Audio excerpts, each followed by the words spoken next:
All right, let's see what's going on with the the freaking poor World Cup VTuber lady. Sports, so I wasn't sure if I was going to cover this one. Miss me with sports, but definitely talk to me about the latest Arajanam fight. We could talk about that for hours and hours. But then I saw this tweet from Smug Elena, and it just got worse in the responses, so I'm definitely talking about this. Like, this response is crazy. Here's the context. Dexerto posted, VTuber Essie has retired from picking World Cup teams after her curse returned and caused England... These people can't be real, man. They actually think of her betting on... Not even betting for. Rooting for a World Cup team is like a curse, man. Like, oh my goodness. Dude, there might actually not be anybody more superstitious than sports fans. England's lost. She says she won't wear a jersey for the final, so the curse can't affect it. This got a community note that reads, Essie stated that the reason she's stopping is due to harassment from sports fans on all her platforms. So I'm not that familiar with this VTuber, but to my understanding, she was... This is when you ride the hate, bro. Yo, what's up, Padres? How you doing, bro? What you do when this happens is you ride the hate. That's the method. Become infamous. Picking teams to win, and then the teams that she picked kept losing. No such thing as bad publicity, allegedly. But then some people legitimately started harassing her and like actually getting upset, and that's like the so-called curse thing. It's basically like the inverse WSB that you see. I feel like everybody puts their head on the right. If they pick that, you do the opposite, right? So it's a joke. Except for the people that are actually like acting like the curse is real and it's like her fault. Like, dude, get a grip on reality. Holy smokes. Which takes us over to Smug Elena, who said, stop harassing people for a meme, you freaking freaks. It's not that deep. Well said, Smug. Which takes us to clearly this VTuber actually was casting witchcraft spells on freaking soccer teams, man. For sure. The unhinged response that I showed you briefly in the intro, where this guy says, it may be a... Some people, bro. Like, how can you tell that this is not somebody from America, man? Simple meme to you, her, and some, but soccer is cultural to many countries. Long before this World Cup and with it, gambling. She may not be intentional, but many will blame her for making them lose millions today on betting. I don't want her in harm, but it's like... Throws money into abyss. Blames a random VTuber. It's those freaking witchcraft VTubers, man. I thought Trump attending was the sports curse.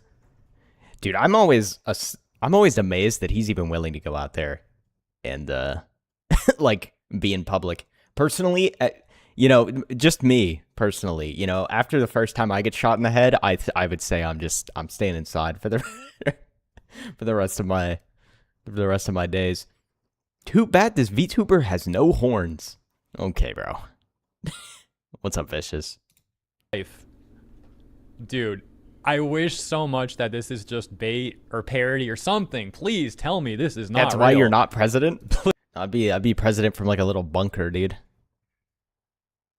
I'd be like the freaking emperor in World War II Japan. Nobody even knows if I'm real or not. Please. Smug Elena says, are you trying to justify your gambling addiction and resulting anger from losing money on it to a freaking anime girl online? Essie herself addressing the situation in this post that says, the harassment is low-key too much, to the point where my Discord is getting spammed and my email is too, so I think I'm done with posting about the World Cup. Man, maybe I should have started betting on World Cup teams, bro. I don't think it would have worked because I'm not a cute VTuber girl, but, worth a shot. I'll still do a watch along, but I think it's better if I stop. Biden was in a basement for 4 years, so it's possible to do. Okay, bro. I don't think it's even right to classify Biden as a president, bro. Like, let's be honest. I don't know who is using that guy as a flesh puppet, but like, it definitely was not him. Lincoln died from a gunshot. Trump lived presidential mogged. Some would dare say President Trump better than President Lincoln. For safety reasons, ha. Someone shows a picture allegedly from her Discord where, yeah, they're like, whoever this person is like, wear the Argentina jersey or we will dox you. Along with that other spam that I have no idea what it means. But bro, yeah, people take this stuff way there's too other seriously, images man. as well that I'm not going to show because sometimes YouTube's weird about this stuff. But there's like people viscerally wanting her to be game-ended, be eliminated. Okay, that's just I don't Twitter. even know what to say, dude. It's just like You could give a lukewarm pathetic opinion, seems like and an somebody's going to send you Can you go on a live beyond threat. pathetic? Would that be like Super Saiyan 3 pathetic? Essie then made this latest post talking about Muffa-chan, which I don't even know if I'm saying that right, my bad. But I think that's her VTuber name, like one of her nicknames, rather, I should say. So she says, I think Muffa-chan will retire World Cup posting for the rest of the Cup as people do not know how to be kind. Thank you all for all the silly clips and art and memes that have come from it, though. And she says, I'll still do a watch along, but no more other than that. Lol. And I'm okay, by the way. Haha. Thank you for the concern. It's for my own safety at this point. Can I get some harassers? 10 minutes ago. I'm going to get some paid harassment. Oh, also adding, thank you for the kind words and messages since yesterday, heart. I've been enjoying the outdoors, so no need to worry about me. Here's a Bachi-san portrait, and thank you so much for 100K on Twitter and over 50K on YouTube. Insane. We'll properly celebrate soon. Obviously, of course, what I showed you in this video is only the tip of the iceberg, only a small sample of the harassment that she has been receiving over the last number of days. At least she is remaining strong, Right here. however. And you True. can find her at Actually true. my own hate watchers community, like, I do this for free? No. That's actually accurate. Actually accurate, bro. Can't even escape the femboy allegations at this point. Like, it's an atrocity. I need to turn that into a YouTube short. Or like a Twitter short or something. I need to go back in one of my VODs and find it. I've been harassing you for free. Listen, I didn't say how much you'd get paid. I'll pay you. I'll pay you an exposure.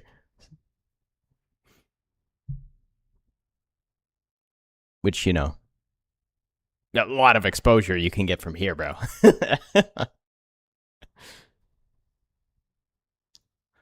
Oh man.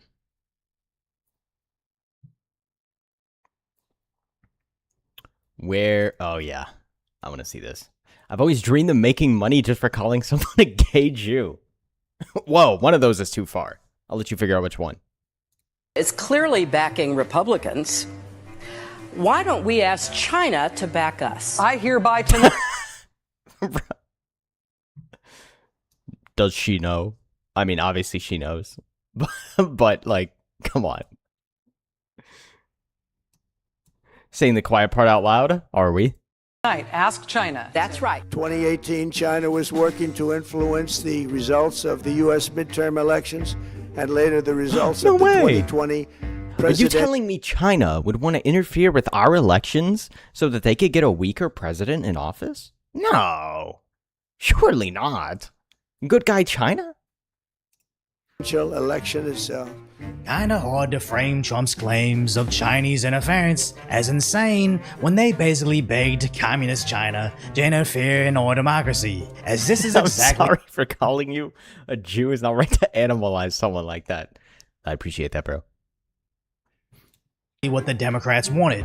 They just I didn't accept want your you apology. to notice. So let's quickly go through Trump's speech, the mainstream media meltdown, You can call me a gay goy, but a gay Jew? Too far, bro. and most importantly, the subsequent investigations. Tonight, I'm China! announcing the immediate declassification and release of critical intelligence revealing shocking vulnerabilities in our election infrastructure. Our purpose in disclosing this information is not to weaken confidence in election, but to earn that confidence by No, Donald. You don't understand. Making elections more secure is racist. Because how, like, you know, black people, they don't even know what an ID is, bro. They don't even know the word computer. You know, if I'm listening to what my democratically elected officials have told me, or you have Gavin Newsom going up there like, I don't even know how to read, just like you, brothers. You know what I'm saying?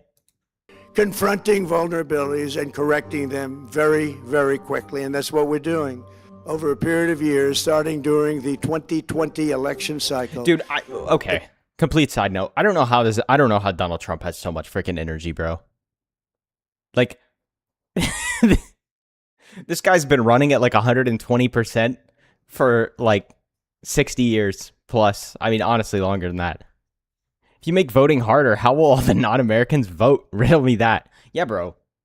If we make voting secure, the amount of dead people voting will go down. And that's not very good for democracy, obviously.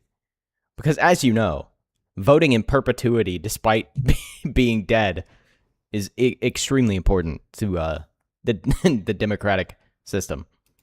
People's Republic of China carried out what is believed to be the largest compromise of election As we all know, data democratic republics function very well when the deceased are voting in history, resulting in China's illicit acquisition of 220 million U.S. voter files. That information includes names, addresses, phone numbers, political party preferences, and other sensitive data that would be needed to register to vote and engage in other nefarious activities, which is exactly what was happening. And the Democrats can cry and deny this all day. Here's what's so funny about it is the Democrats cried so hard that the election's rigged and, yada yada when Trump won the first time. But then the second a Republican wins and they're like, you know what? Let's try and secure the elections. The Democrats are like, nah, actually, how about no? They want, but it doesn't change how, one, this is exactly what they wanted the Chinese to do, and two, they also accuse China of doing. It's been overwhelmingly clear this election. I won't even get in. He's more than double my age and seems to have more energy than me most of the time. I guess a McDonald's diet really works wonders. Yeah, bro, this guy's surviving off McDonald's and Diet Coke, and he's freaking... like, he's absolutely dialed to the max 24/7. Like, bro. Meanwhile, our previous president here, Biden, oh my gosh, dude. Joe Biden was like, listen, in terms of like energy levels, I relate more to Joe Biden than I do to Donald Trump. You know what I'm saying? Like sometimes you need a good nap. Maybe not a 4-year-long nap, but this election, that Russia has been involved, China has been involved to some degree. But once they won, they switched to safest and securest election ever, just like their safe and effective slogan. I don't think they actually meant it. It was just to shut up the peasants. Joe Biden woke up for only one speech and then went back to his coma. What, his freaking State of the Union that one year? Set of documents we are releasing reveals that members of the deep state, very, very famous group of people, many cases, in our intelligence agency work to actively suppress and downplay information about the extent of China's sinister election meddling, covering it up from both the president... Don't worry, guys. I'm sure Facebook will be really eager to tell us about Chinese interference in anything American whatsoever. I'm sure all of these big social media platforms totally won't suppress the idea that China is potentially involved in sabotaging any of our systems whatsoever. Right? Those guys don't get tons of money from China and have practically exported their entire business to China in the first place. They would never. And the American people is even more disturbing in light of the additional information showing that China engaged in other election-related activities to undermine my first administration and our 2020 campaign. And for a moment I thought, do we meddle in Chinese elections, spending our tax money to manipulate their society, briefly forgetting we constantly do this overseas, causing chaos, overthrowing dictators, installing our leaders, so it wouldn't be outlandish to think they're doing the same thing to us. I was just shocked to learn through all the heavily redacted documents that Trump released that China basically built the BLM movement, beat for beat on our social... No way! It's almost like we've been saying this for years and years and years, that it was all astroturfed foreign influence campaigns to sow division in the United States. And that's why when you looked into it, none of the BLM stuff made any sense whatsoever. Media sites, so much that when you go on American Google for BLM riots, you barely see 3 instances of reality. as their propaganda is so baked into our society. Our sitting president can give us evidence that this is a Chinese psyop, but certain Americans have already decided it's more convenient to believe Chinese propaganda than Well, these people would literally rather die than admit Donald Trump is right, or at the very least that Donald Trump wasn't psyoped like they were. actual crime stats. But now Trump is bringing up Obama. But it gets even worse. Raw intelligence obtained by the FBI in 2020, yet buried by rogue bureaucrats, stated that China's activities even included an attempt to manufacture illegal ballots for Joe Biden.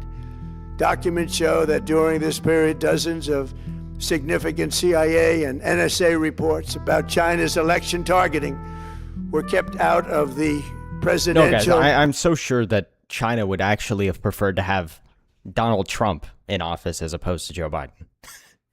Because we know Joe Biden was so strong on China.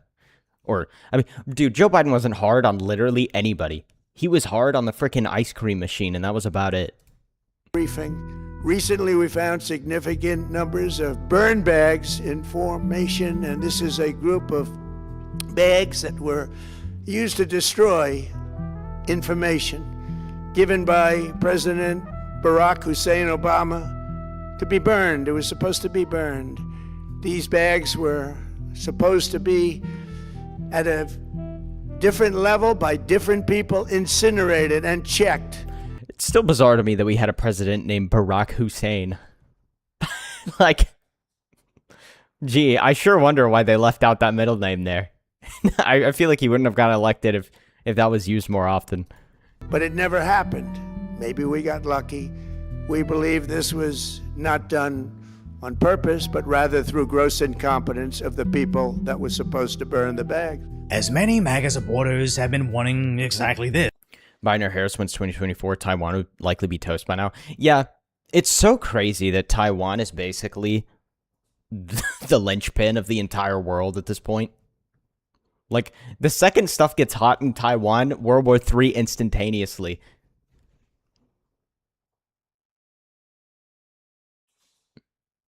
Wait till we have one named Gigi Wang or something. That would...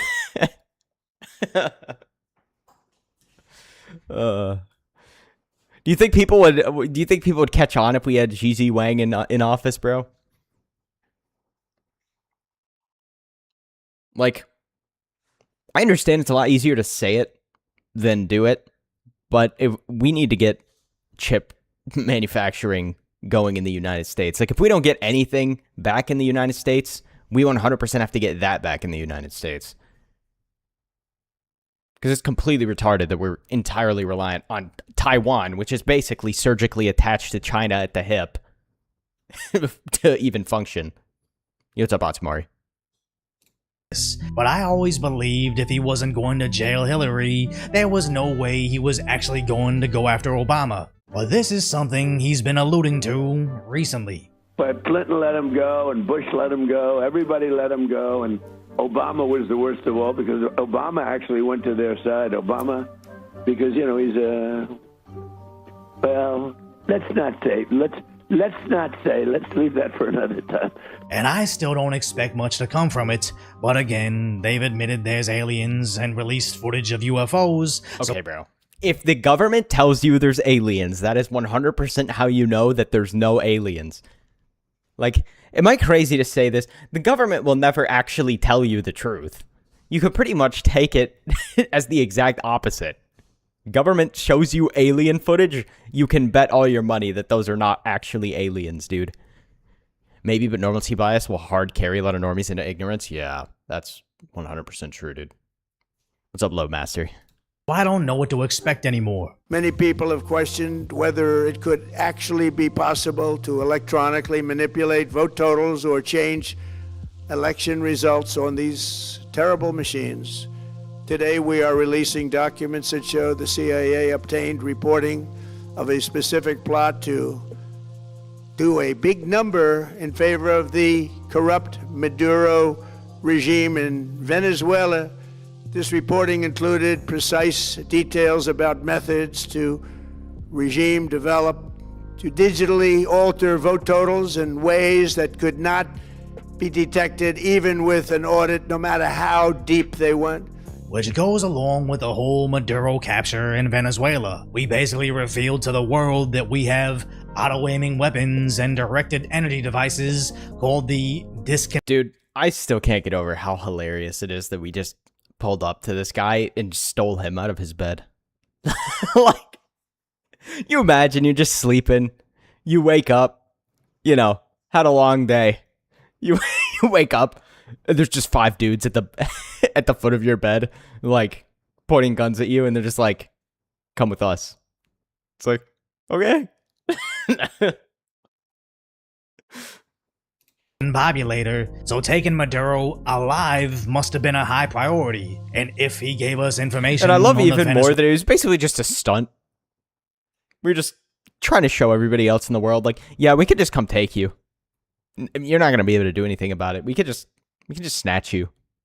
Venezuelan election machines, it's all starting to make sense now. And even though this sounds like a crazy conspiracy theory, remember, the Democrats have also suggested exactly this. We have to be on guard as to what they may try to do to the technology.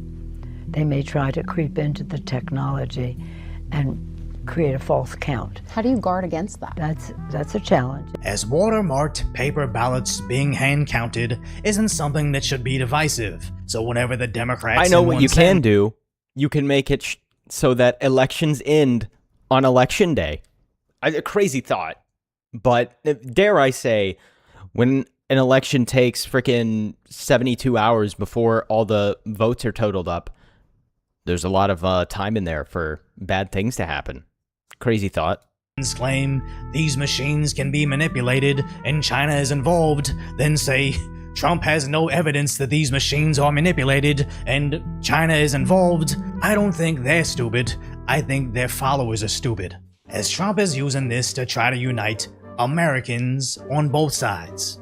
This cannot be allowed to continue. Every American, whether you're a Republican, Democrat, Independent, or otherwise, should be able to agree that we deserve the most secure, honest, and fair election system anywhere in the world. They identified approximately 278,000 non-citizens who are registered to vote in federal elections.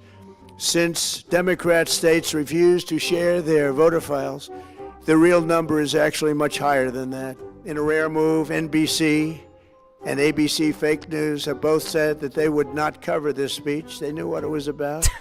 Because of the fact that they don't like the topic, because they know how corrupt our system is and they don't want to reveal it. As sadly, that's exactly what they did, refusing to show their viewers what their president said. Yeah, guys, real news, by the way. For sure. You should totally you should totally watch the news when they won't even stream the president doing a press conference. Like, the president. Yeah, but I'm sure you're totally going to get all of the valuable news that you need to know from these companies. What a joke, bro. Since Trump did indeed provide receipts, declassifying documents on allegations both sides agree on, but also how lack of voter ID allowed over 250,000 illegals to register to vote, but instead... But how will black people vote if you have to ID them? That's what I've been told.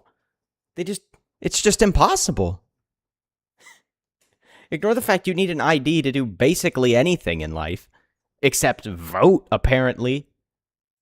CNN refused to play Trump's claims. But we're not going to take it live, as we've been discussing. That's because this president, sadly, has a history of misleading and in some cases simply false statements on what we've been talking about. As their reporters reaffirm our concerns. He has made it his mission to cast doubt on that upcoming election, right? That's because the Democrats have never, they've never tried to cast doubt on an election, right? They didn't manufacture an entire hoax about Russian interference or anything. That never happened. all those things add up to. Repeatedly saying that America's elections are rigged and broken and dirty has eroded confidence in the Look at yourself in a mirror, please. bedrock of American democracy. It has already done damage. We just showed you both Biden and Pelosi. This is why you literally, like, how are you ever supposed to have a conversation with a leftist when that's exactly the kind of point they would try and make to you? And then you point out, well, hey, what about this time where the Democratic establishment provably manufactured an entire hoax because Donald Trump won the election? And they'll just be like, oh, no, that was actually real. But we also don't need to verify election integrity because it was only rigged that one time for Donald Trump specifically. And, you know, it's fine now, despite the fact nothing changed at all. Like, some people, like, how are you supposed to have a conversation with somebody who does not operate in the same reality as you? And those same concerns, with Clinton calling for those concerns, but Trump providing evidence of said concerns is somehow damaging democracy, which just proves they have a very different definition of democracy. But it wasn't worse than MSNBC's garbage take. Is him basically saying, essentially, I'm paraphrasing here, that a whole bunch of foreign entities, Iran, China, I think North Korea, have the ability, the capability of essentially a mass hack of the voter system to change over votes. Now, my understanding is that that's just completely not true, that there is no assessment of that. I'm not an expert in cybersecurity. This imbecile is really saying, Trump I think it's so funny, too, that they hire somebody like Jen Psaki as though she's going to give any level of honest news coverage whatsoever. Like, oh yeah, dude, let's get the freaking press secretary for Joe Biden to come out here and tell the news, because she'll tell you like it is, for sure. She won't have a bias at all. Like, I think it's stupid that Fox does it too, but, I mean, come on. Hacks can happen. I say they can't. I'm no expert in the field, but for some reason believe me instead, as I'm certain if Pelosi was up there making the same... Guys, I think you should actually all consecutively give me $1 million. I have no expertise. I don't know what I'm talking about. But, you know, I just think that would be a good idea. Claims they'd be lapping it up because they're not a news network, they're just left-wing propaganda as well. But somehow ABC still one-upped their idiocy. He said that our election system, our security, is catastrophically short. It dangerously exposed to hacking. But looking through these, we have a lot more to look through. I don't see anything that comes anywhere near making that case. This is like me reading half a recipe, then telling you, I don't know what the grocery store was thinking. Obviously, these ingredients don't make the picture on the box. Their rationality is so fucking stupid, it's honestly gotta be on purpose. As their leaders are so astronomically detached from reality, they couldn't possibly relate to anybody that could think for themselves. So their talking points have to be so incredibly idiotic as almost a filter from accidentally admitting anybody that could call them out. So if you appreciate my concise, light-order commentary on the tragic status that is today's reality, hopefully I've earned your subscription and you'll subscribe to Decoy. Yeah, guys, so elections are totally safe. No problems here. We can never implement any kind of safety measures whatsoever. If the straggliest third worlder with that doesn't speak any language at all and has no literacy and is not from our country wants to vote, that guy should actually get 7 votes just to make sure that he offsets all of the actual citizens that want to vote. I don't think I've ever heard of guys like that before. Me neither, probably caught me off guard. Safety measures is racist? Yeah, dude. As we all know, our election system should literally just bend over and goatsy itself so that the third world can ravage our freaking country. It's only fair. Man, part of me is just like, can we just go back to imperialism? Can we just go take over everywhere? Why not? Some of these countries deserve to be conquered, bro. That's the honest truth. They deserve to be conquered, and then we export all the All the people to China or something. Send them over there, pollute their culture. Destroy China. Oh my gosh, bro. I just can never get over how stupid the leftist talking points are, man. All right. What do we got? What have we got from the background NPC? Living in a simulation this past weekend, eerily similar to weekends I had back in early 2024, starting my new save file for Pow World, getting lost in space. Dude, I need to try Pow World. Is it fire? I keep hearing people say it's fire. And time, entire days just gone, an unreasonable number of, I need to do this one last thing. Albeit, this time around, I was a little less sad and a little less pudgy. Growth. But on top of Pow World hitting Steam chart highs for the second time, it has been a very busy week. Sony is now actively getting sued over anti-consumer behavior. I need to give it a try, bro. Ubisoft sold 2 million copies of Black Flag Resynced, and we somehow got... Unaddicted? How many slaves do you have? Important question. 2 of the worst summer blockbusters within a couple weeks of each other, but mostly... Oh, don't worry, the Odyssey... the third plane. We invented a whole new tower. The third plane has hit the third tower. We saw 2 sides of the same coin. We got Triumph in Pow World, which, against all odds, fought against Nintendo, against the Pokemon fanboys preying on its downfall, and just hit almost 860,000 concurrent players on Steam. And we also got full public meltdown. It's crazy because like the desire for Pow World wouldn't even exist if Game Freak was just willing to develop a good Pokemon game. Happening over at Bethesda. One of these studios has worked very diligently to earn your time and money, and one of them thinks that they are just entitled to it. What are we typing? If you're addicted, then list the top 10 most plappable pals. That is the craziest sentence I've ever read out of my mouth. Trilogia Concord, but movie this time? Yeah, pretty much. This is the horse image.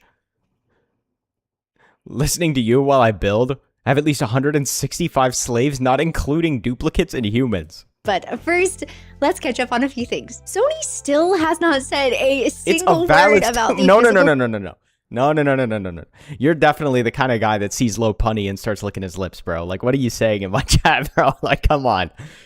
Media backlash, they have just kept marching on, posting while getting absolutely bodied in their comment sections across every platform, which is weirdly kind of impressive. I don't know, I won't lie. Meanwhile, 2 days after announcing discs are going to die, their CEO sold off more than half of his personal stake in the company, about $4.5 million worth, and several other executives sold that exact same week too. And now they are staring down a lawsuit north of $450 million over exactly this. I'm not a gay femboy lover. Me neither. I don't know who you're referring to when you say that, dude. It's not me. Or resale market or alternative to their storefront, just Sony alone deciding what a game should cost and how long you get to play it for. So the plan right now for them seems to be say nothing, let people crash out, and silently hope that GTA 6 fixes everything. Black Ops 1 and 2 ports dropped and immediately shot to the top of the PlayStation charts. Everyone was so excited, and then everyone found out that they had shipped the entire 2012 experience all over again, including the hackers. A decade of old problems came right back along with the new games, and Activision ended up having to pull a whole playlist down. Thankfully, they did fix it, though. It was absolutely beautiful to hear some of the COD, the COD lobbies again in my ears. Yo, what's up, Diabolical? How you doing, bro? Hope you're having a good night. I heard this man got arrested for trying to break into a sheep farm. Okay, man. Which means the 3-act story is now complete. Old COD humiliates new COD, old COD immediately breaks, and Activision somehow swoops in to save the day. Meanwhile, Black Ops 7 is still just sitting over there in the corner. Over in the world of movies, Moana and Supergirl are currently locked in a battle for which summer blockbuster gets to lose the most money. And it is looking pretty neck and neck for now, so congrats to both. Then, dude, like, who thought it was a good idea to make a live action Moana? Just why? Like, it's so unnecessary in the first place. I'd never even seen the real Moana, like the animated one. But why would you need to make a live action one? I mean, I guess you could say that about pretty much any live-action Disney animated movie that they've made. Just why? They're trying to go for, like, the cash grab idea, but it's just not going to work because they spend so much freaking money on the budgets and the people. Had no desire to see either of those. It's such a shame, man. I would love to go and watch a DC movie and have a good time, but it's literally impossible because DC has been incapable of making good movies for, like, a freaking decade. Of course, there is the Black Flag remake, and even though I loved the original game, I am personally not quite ready to give Ubisoft my money. But credit where credit is due, they sold 2 million copies in a single day with no players engaged wording to be found anywhere, and became the very first Assassin's Creed game ever to break 100,000 concurrent players on Steam. They also dropped essentially what... Can I get paid to have as little talent as The Rock? That guy's only talent is that he's big. Like, strictly speaking, he just does steroids and he's muscular. Like, that's the only reason anybody even pays him. It's crazy. Like, he is the same character in every movie, but he's not like a good version of the same character in every movie. The Rock was a good WWE wrestler. Well, here's the difference. John Cena was a good WWE wrestler, and John Cena, like, say what you want about him, but he's 10 billion times better actor than The Rock. And I don't even think John Cena's a particularly amazing actor, but The Rock is just, he has the acting talent of a Rock. The Rock plays The Rock. Well, it's not even like a good version of The Rock playing The Rock. Like, Jason Statham plays Jason Statham in every movie, but it's good. The Rock is just, it's just rock slop. Is a battle pass into it, along with $85 worth of DLC, which has reportedly already made $1 million on top of the game sales. People have also been sharing clips of how beautiful the game looks, and somebody decided that included a close-up of a female NPC's feet, which currently has tens of thousands of likes on it. Speaking of female NPCs, on top of toning down some of the female characters. At least there were no little people to put out of a job like they did in Snow White. Yo, as Peter Dinklage said, right? Like, it's bad to actually cast dwarfs because then he wouldn't be the most famous dwarf. The Rock is like Terry Crews. Terry Crews is funny, man. Designs, they also censored the figurehead on a boat. Keep in mind, this is an M-rated game. You spend the entire time slitting throats, blowing up ships full of human beings. What is that on screen? Somebody had to sit in a meeting and spend time and spend money making sure that the wooden lady up front got a bra. This next one has been on my mind for a while. So Love in Deep Space, for anyone unfamiliar, is an enormous Otome gacha game, over 80 million downloads, and to be very clear... No, guys. Objectifying women is bad, but Love in Deep Space, you know, you never see a woman that has a problem with freaking Love in Deep Space. But this is like the most degenerate game in the history of humanity, probably. I'm doing okay, keeping on my browser crashing. Dwarves playing dwarves? We have moved past it's a girl that as a game. society. And last month, they announced a 6th love interest named Valko, who is a werewolf tech CEO. But it got backlash because a chunk of the player base was mad that a brand new character was pulling resources from the team when the 5 guys already in the game are apparently starving for more content. And then it escalated. There were reportedly real-world protests, and allegedly someone put poop inside of the company's lockers. Was being sarcastic. So Paper Games just canceled him completely, even though he was fully ready to go, fully voice acted, cinematics finished, and then the other half of the fan base lost it, and the petition to bring Valko back cleared 300,000 signatures in about 4 days. For scale, the biggest petition against Sony ending physical media was about 200,000 the last time I checked. Treat your ship like a lady and she'll bring you home. Never underestimate the power of gooners. Which brings me to Fortnite, yet again, whose summer collab with DC Comics just added bikini skins and tiny Batman swim shorts. The Marvel Rivals approach, I see. Okay. This is still a little bit strange to me. I know a lot of people are like rejoicing over this, but I'm just like, to me, this is like if Roblox got like, okay, like, to be fair, this isn't really like that goon out or anything like that. It's just bathing suits, but it's still like, why? I don't It looks particularly like they care have that finally much. remembered that they are rated T for teen. But moving on Is from Fortnite rated all of T? that, Really? Maybe I was wrong. I thought Fortnite was rated E, bro. I have watched Bethesda utterly crash out in headlines this whole past week, and I just cannot believe how much they keep digging themselves into a hole. Anything it has been for a whole seasonal merch saga feeds. at this point, but with all of the restructuring happening over at Xbox, Bethesda Batman devs looks have now hilarious. come out to say that The Elder Scrolls 6 could be getting delayed. You know, the same game that was announced. Yeah, bro. Who's buying Batman in swimming trunks? Like, if I'm playing Batman, I want to... if I'm playing Batman, I want to have the full suit, bro. What kind of garbage is this? They don't have fat double Ds, the Marvel Rivals 8 clears. years ago. And the reason that they are giving is the recent layoffs. They have fewer people now, legacy knowledge is walking out of the door, and their proprietary engine, which if we are being honest, mostly runs on vibes, is going to be pretty challenging for newer contractors and devs to work with. And while I'm not denying that this is true, and I'm sure that there have unfortunately Is been Bethesda some capable of making a good game? I'm Cowl, man. Yeah, bro. You imagine Batman comes to save you and he's just got his nipples out? Like, I'd be afraid if a man in a mask with only shorts on came to save me in a dark alleyway. I would think that he just beat up I would think he just beat up whoever was attacking me so that he could make me a victim. The Batman mandatory beach episode? Yeah, bro. Like, Bethesda? Not really. Dude, the thing about Bethesda is, like, I feel like Bethesda made good games. They made games people liked a lot at the time because it was, like, back in the day, right? But, like, Bethesda has shown that they're basically incapable of making anything modern. So I'm kind of skeptical.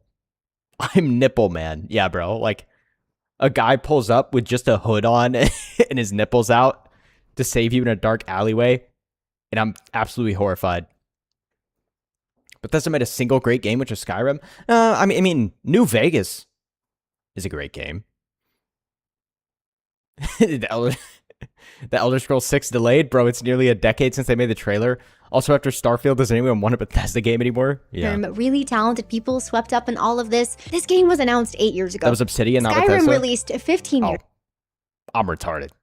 ago. If a wave of You're right. cuts right now is what is delaying this game, what exactly has been happening for the past decade? Since Skyrim, outside of ESO and Fallout 76, Bethesda has developed Did it make Fallout New 4 Vegas and hard? Starfield. Just Bro, two man, I forgot. My bad. single-player launches in 15 Tourist. years, one of which was supposed to be the very big Xbox console seller and was not. But it turns out that somebody above Bethesda has also been asking these same questions ever since she took over, and her name is Fake Asha Sharma. gamer. Asha took over for Phil Spencer back in February, and among other changes, she has made it very clear that she is done waiting on Bethesda's big games. I mean, somehow we have gotten 2 full seasons of a live-action My bad. I don't remember every studio's name. Fallout show, That's while on the me. studio that owns Fallout hasn't shipped a new mainline game in over a decade. So reportedly, Asha went over to Obsidian, the New Vegas people, canceled the Avowed sequel they were working Dang, on. all I had to Thank do was goodness. wait. Cut about a quarter of the studio I and wouldn't have pointed it- everything and that is I wouldn't left have at a embarrassed brand new myself. Fallout game. The whole situation is kind of like when your mom would ask you to take the trash out and then ask you again a day later, and then wait a truly generous Imagine amount of being a time while you console sit there seller doing and it's a absolutely nothing about post-Fallout it 4 Bethesda until she game, I finally killed walks over, myself. picks up the bag herself, obviously not happy, and goes, Yeah. fine. I'll do it myself. Now, having your own IP pulled out from underneath you is a pretty extreme thing It's to just have cooked, happen, bro. but it doesn't happen out of nowhere. Like we talked about in my last video, Asha explained in her memo that in a typical year, Xbox has been losing 64 cents on every dollar that they have put into their studios. The sizes of the studios grew Are you telling me you don't want to play Starfield, man? exponentially while the player base and the sales all went down. So she has decided to flatten the whole thing out, taking as many as 14 layers of management.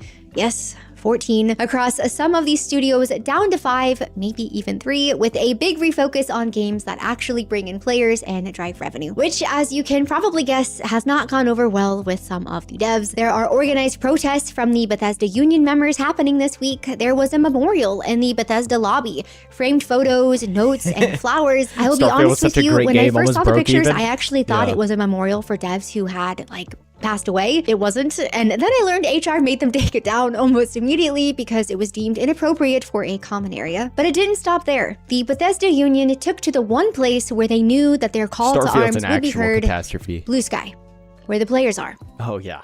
Oh yeah. We love Blue Sky, bro.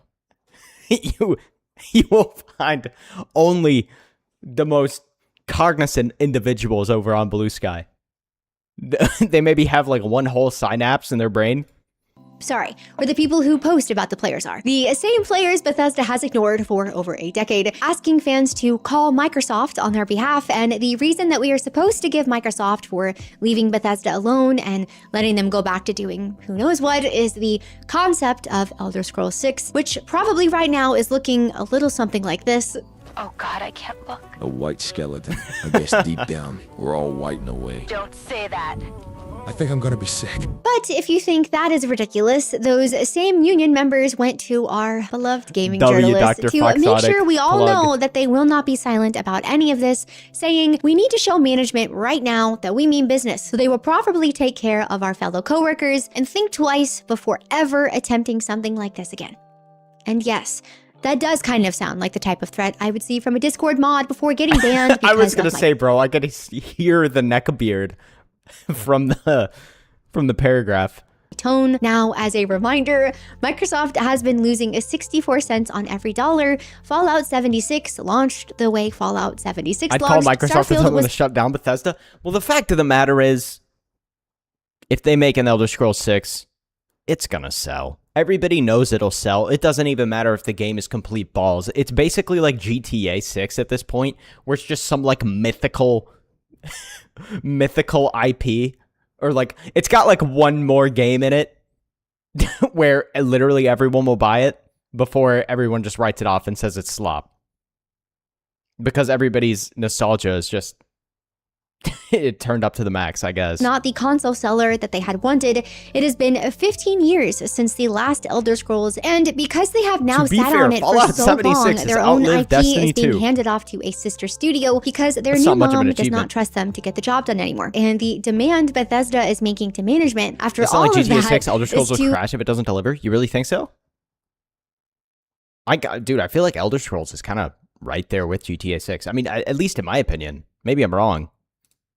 Think twice. I don't know. I feel like Bethesda thinks we are really dumb, and I am not just saying this to defend Microsoft, the billion-dollar company, but acting like consequences showing up now for 10 to 15 years of poor management, decision-making, and twiddling your thumbs on your most popular IPs are somehow completely coming out of nowhere is crazy to me. What is funny is I've always thought of Bethesda as just a really slow studio. Yes, Skyrim, like many of their games, launched full of bugs, but it was just such a generational experience that you could look past it, and it is still one of my favorite games of all time. But 15 years in between sequels does not make you a slow company. GTA 6 is so much bigger than Elder Scrolls. It's definitely bigger, for sure. 15 years of nobody ever telling you no apparently makes you insanely comfortable. But I feel like GTA and Skyrim are the only two games that you can find on literally anything that's like any console. Enough to be bought for $7.5 billion, largely for the games that you won't make, and then act shocked when you lose one of those IPs that you have sat on for a decade, comfortable enough that management asking you to do your job is the part you take to the press, and comfortable enough to look at the consequences of your own studio's actions for the past decade. I'm not going to buy GTA 6 because I think it's going to be slop, but Skyrim, I would say, wasn't even good for its time gameplay-wise. It was bad to me even as a kid. But I did like the game. It's just overrated as hell. I feel like a lot of people actually hold that opinion. Ask the players you have ignored to please go make it stop. It is obvious that Bethesda has just been sitting pretty, doing whatever it is that they want, but now, as it always does, screw it, I'm just gonna play EverQuest Legends. Their response to all of this pressure has been very telling, which brings me to another studio under a huge amount of pressure that has taken a much more humble approach, and that would be Pocket Pair, because at the exact same time we have been watching all of this Bethesda news play out, we have been watching Palworld fight and climb right back to the top while spending the last 2 years being sued and harassed by Nintendo and Game Freak the whole way through. So let's talk about what they did. Palworld hit 1.0 on July. Elder Scrolls 6 will have to break barely even considering the budget. The Elder Scrolls wasn't really a household name until Skyrim, and that came at the cost of all the interesting mechanics and RPG elements. Big mistake. Skyrim doesn't even have the funny NPCs like Oblivion. July 10th, after 2 years in early access, back during 2024, they hit 2.1 million concurrent players, the third highest number any game has ever pulled on Steam. And then after 1.0 went live, the count spiked all over again. It's genius to do such a big like content overhaul on Palworld, especially because so many people bought the game when it released in early access, I guess you would call it, beta or whatever. Dude, I mean, that game was huge when it came out, and I'm sure that it's, like, absolutely, well, I mean, obviously it's catapulted even higher now because it has such huge callback, right? You don't have to buy the game again if you already had it. Peaked at almost 860,000 concurrent players, making them one of the 15 biggest launches in the history of the platform. For the second time, at this point, they really with are mods, only however, is competing my with favorite themselves. game. Yeah, I'm sure it is, bro. I'm sure it is your favorite game, man. I can only imagine what kind of mods you put on your game, bro. Even though those numbers are super exciting, that is not the part that I love the most, because for over 2 years, Palworld's Steam page had that little warning on it saying that the price may increase at or closer to the official release, which is pretty standard for early access, and Pocket Bear had every excuse in the world to raise it. They had more or less doubled the size of the game. The 1.0 patch notes alone ran 27 pages long. There are 72 new pals, a new world region, a combat overhaul. They have spent the last 2 years working so hard to earn people's trust, and I don't think anyone would have been angry about a $40 Palworld, but instead of raising the price, they discounted it at launch and posted this. After much thought, we have decided not to raise the price of Palworld following the 1.0 release, and we'll keep it at $29.99. We are incredibly proud of how far Palworld has come. Thanks to the amazing support of our players, it has become a success beyond our wildest dreams. John Buckley, their head of publishing, even mentioned that while you don't need to wipe your data because they want to respect the time and effort you put in during early access, you probably should, because so much. Wow, a game that actually respects the players and doesn't have a downright ludicrous price point that literally no one can afford anymore because they don't want to spend $80 on a video game that they don't even know if they'll sink 100 hours into? No way. Wow, no wonder it has so many players. That's what I don't understand about so many of these companies making the game prices so astronomically high. It's like, bro, if you made the game prices normal, more people would buy them, and you would make more money. We all know what mods Endo has on his Skyrim. Okay, bro. Endo has Goonism on the mind, all those shit. Okay, bro. Okay, dude. You accusing me? I'm not accusing. I'm just stating a fact. That you would just have a better time starting fresh, which is exactly what I ended up doing, and it has already been a much smoother experience than what I remember, but also no more T-posing when I load in, so that's a little sad. So after 40 million players, a lawsuit from the godfather of the industry, after becoming one of the biggest launches on the Steam platform twice over, the takeaway from the Pokemon with Guns people is still nothing but immense gratitude, and we can't believe we get to do this. And I don't think the success— Game Freak should take this as a lesson. If you don't make a good Pokemon game, somebody is just gonna take the idea of Pokemon and make a better version of it. It's that easy. Their response to all of this is just because they are nice, even though I'm sure that they are. I think it is because they know that the audience doesn't owe them anything. The industry as a whole doesn't owe them anything. They could have gotten angry about Nintendo and let everyone know prices would be raised in order to combat legal bills, and some people probably would have understood that. Or they could have just stopped working on the game, kept the early access money, and let that be the ending of everything, which happens all the time from studios who never had anything close to this kind of excuse.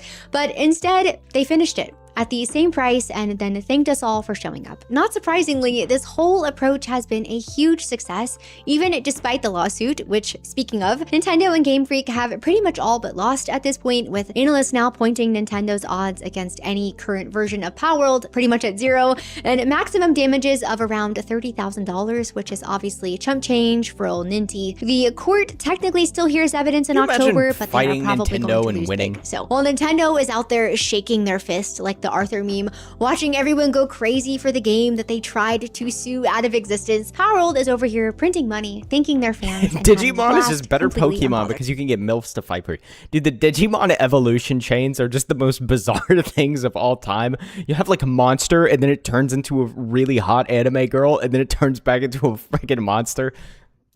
So if the past couple of weeks have shown us anything, it is that some studios buckle under pressure and blame everyone else, some ignore it completely, along with their fans, but then some every once in a while thrive in it and find a huge amount of success. And I think that a lot of it comes down to whether they still believe they have to earn their players or they think that they are just entitled to them and their money. Bethesda has had over a decade and a blank check, and when the bill finally showed up, the answer was that there will be a further delay, a press cycle about how hard everything is, and a blue sky post asking players to call Daddy Microsoft and defend them. Using the game that they have been sitting on for 15 years as the tiger reason. into MILF into World Come on now, Serpent. guys. Ubisoft's Pretty answer much, to this bro. pressure was to go back to basics with Black Flag, That's which pretty has much actually seen a lot the of success. But, exact way you know, the they had Digimon to Ubisoft evolution it up by chains go. selling you a ton of optional microtransactions and a figurehead with a bra on it. Sony's answer to all of their backlash has been to say nothing, while the executives cash out and their customers walk away. And Nintendo's answer to pressure was not to respond with healthy competition,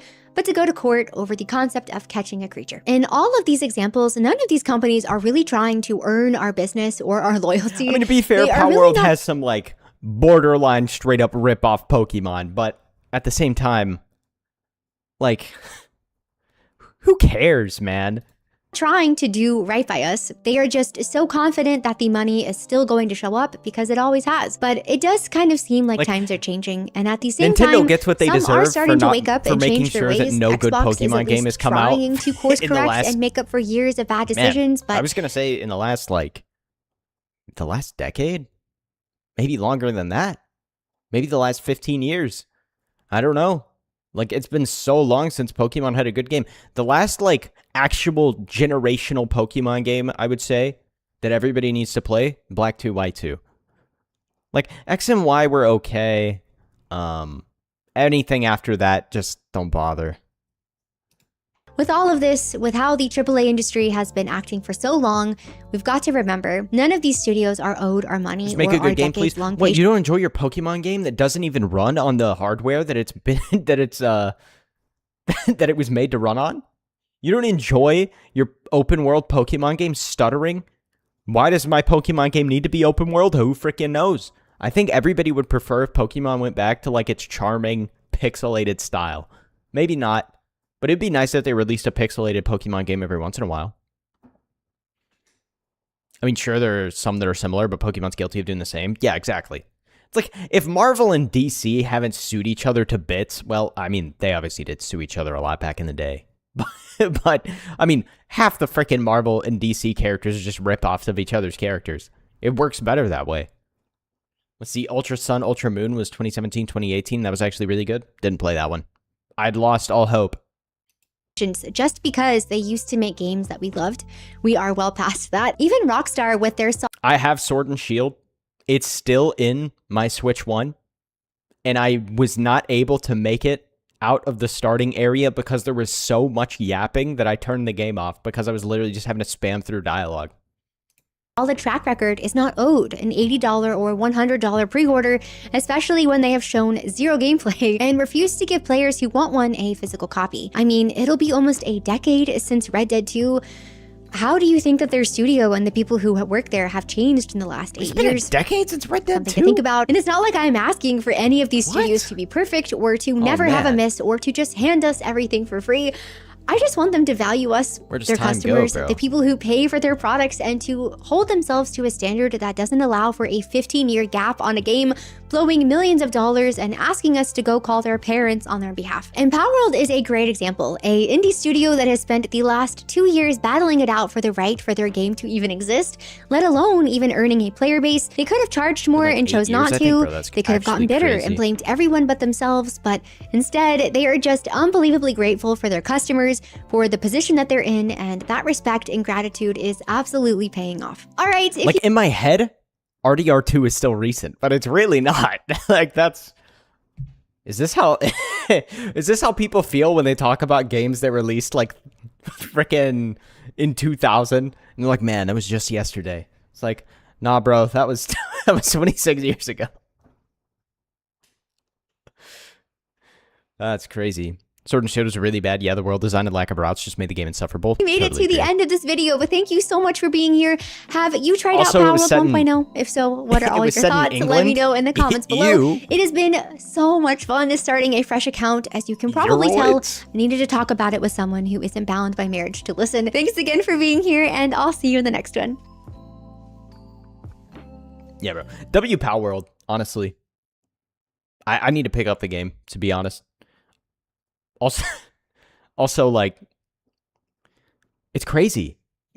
It's crazy what happens when a studio just, you know, respects their customers to any amount whatsoever. They don't just take a piss on you. Like, oh, you want to play a video game? Hey, how about a $30 video game? You know?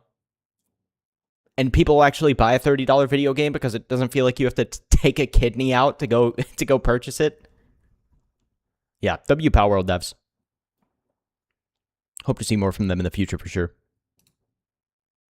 Imagine Rockstar during 2018, RDR2 or Fallout 76. Gee, I wonder which is better. Yeah. Oh, gee, man, I sure wonder. Fallout 76, it's so funny because there are some people that say that game is like solid now. And I genuinely don't know if it's true or if people just I genuinely don't know if the game has actually gotten better or if its reputation is so horrible that it's just killed it forever. You ever get bored in one peak? Oh, man. What's the Helen of Detroit doing? This really looks bad. It does. It really, really... You just... Come on. How did they always manage to... It's playable now. That's what I love to hear about a video game. Just, it's playable. W.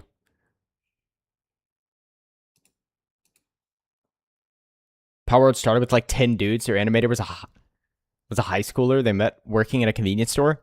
That's based.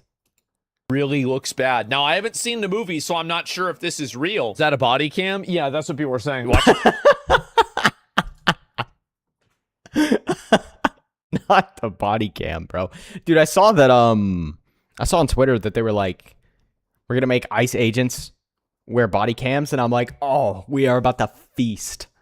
Twitter is about to feast with the footage that's going to get released soon. It's going to be glorious. I mean, it's modern Fallout, which means 37 shotgun shots to kill a rad roach. And you can't mod to fix it. Also, none of your guns are going to look like they even function properly. Is that my King Yakub? this off stream, Yeah, show bro, a couple it's frames Yakub. afterwards. Face, I launched 1,000 ships. I live you now just 500. I love that they always got to talk with like their like anime dub voice in movies like this for some reason, where they always got to talk like so breathy and unnatural. Okay, this is an actual frame. I'm not going to show it. So this is the way Helen of Troy looks in the movie. Is this, I mean, there's no way this is, why would you give her a scar on her face? Wait, what? I'm not shitting you. This is an accurate depiction of the first 5 minutes of the Odyssey. This actually happens? I just...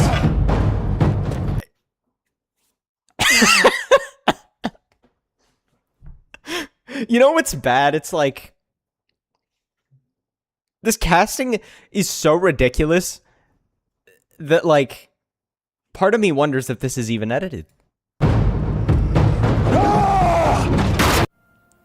Okay, well, it's obviously edited. Oh my God.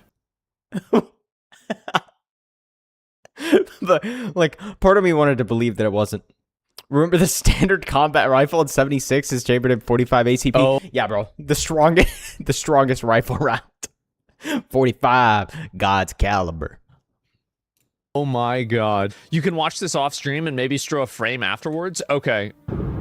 She isn't wearing armor to protect her. It's to weigh her down so the wind doesn't take her away. The greatest of Greek warriors. As we all know, the Greeks were very accepting of transvestites in their military.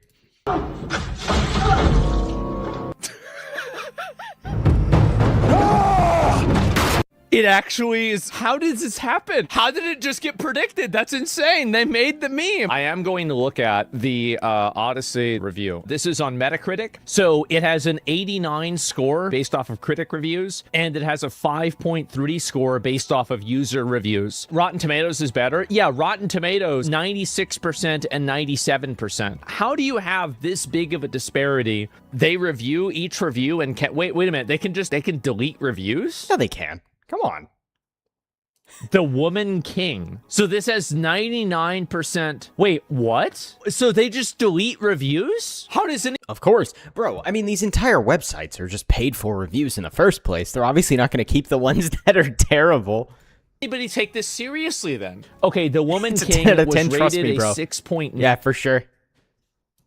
So this isn't even remotely close to it. Like a 99 for a movie review is insane. Just for a bit of context, this random movie has a higher rating than Lord of the Rings. Let's look at some other movies. Fight Club, 96%. The Matrix, 85%. Gladiator, 87%. Inception, 91. Okay, guys. I think there's something wrong. Guys, as we know, all of the movies that he just listed off are super bad compared to The Woman King. Wrong here. Even IGN was a bit more fair than the critics on Rotten Tomatoes. And while The Odyssey isn't perfect and can frequently feel rushed, it's a pretty great movie-going experience all the same. Like, if somebody rated The Odyssey as an 8, I would say, okay, yeah. I said before, and Come on, bro. I get that typecasting a lot of the time is like super gay and people only want to cast people because they look like the people they're supposed to be.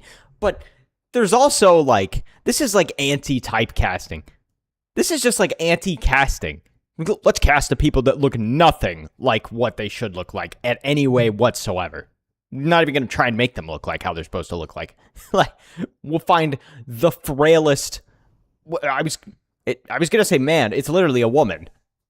Like, what are we doing here? And I mean, I don't even need to say anything about The Felon of Detroit here.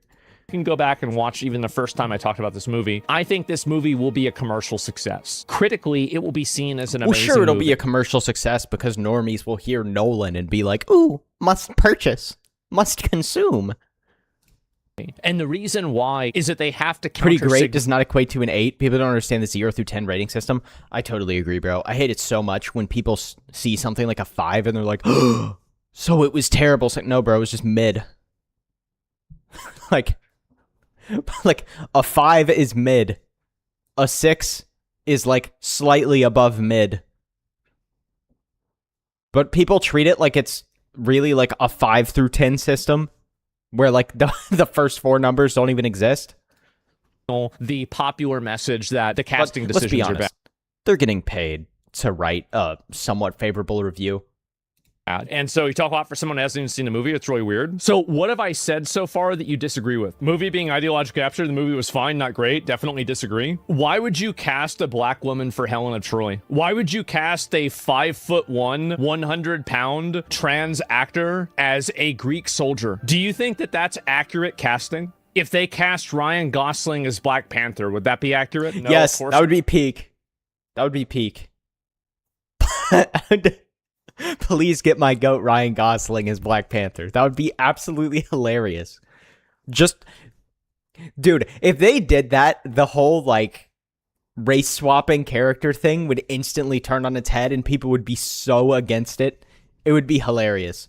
All the black people would be like, oh, you're stealing our superhero. And I'd be like, yeah, now you see how stupid it is, right? Come on.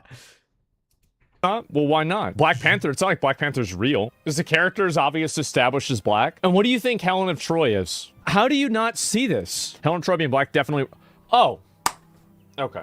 Even if the movie is successful, I think that you can't make the argument that any of these casting decisions made the movie more successful. Yo, what's up, There are Yoshi? How you things doing that are tonight, bro? successes that are held back by decisions that are made. Like, here's a good example. Would Grand Theft Auto 6 be better off if they weren't selling additional deluxe packs that had content in the base game that's locked behind it? Absolutely. You basically added in a hurdle and a roadblock for something that you didn't really need to.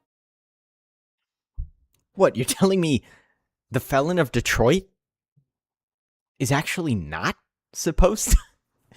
supposed to be black, and it makes literally no sense and only ends up taking you out of the story?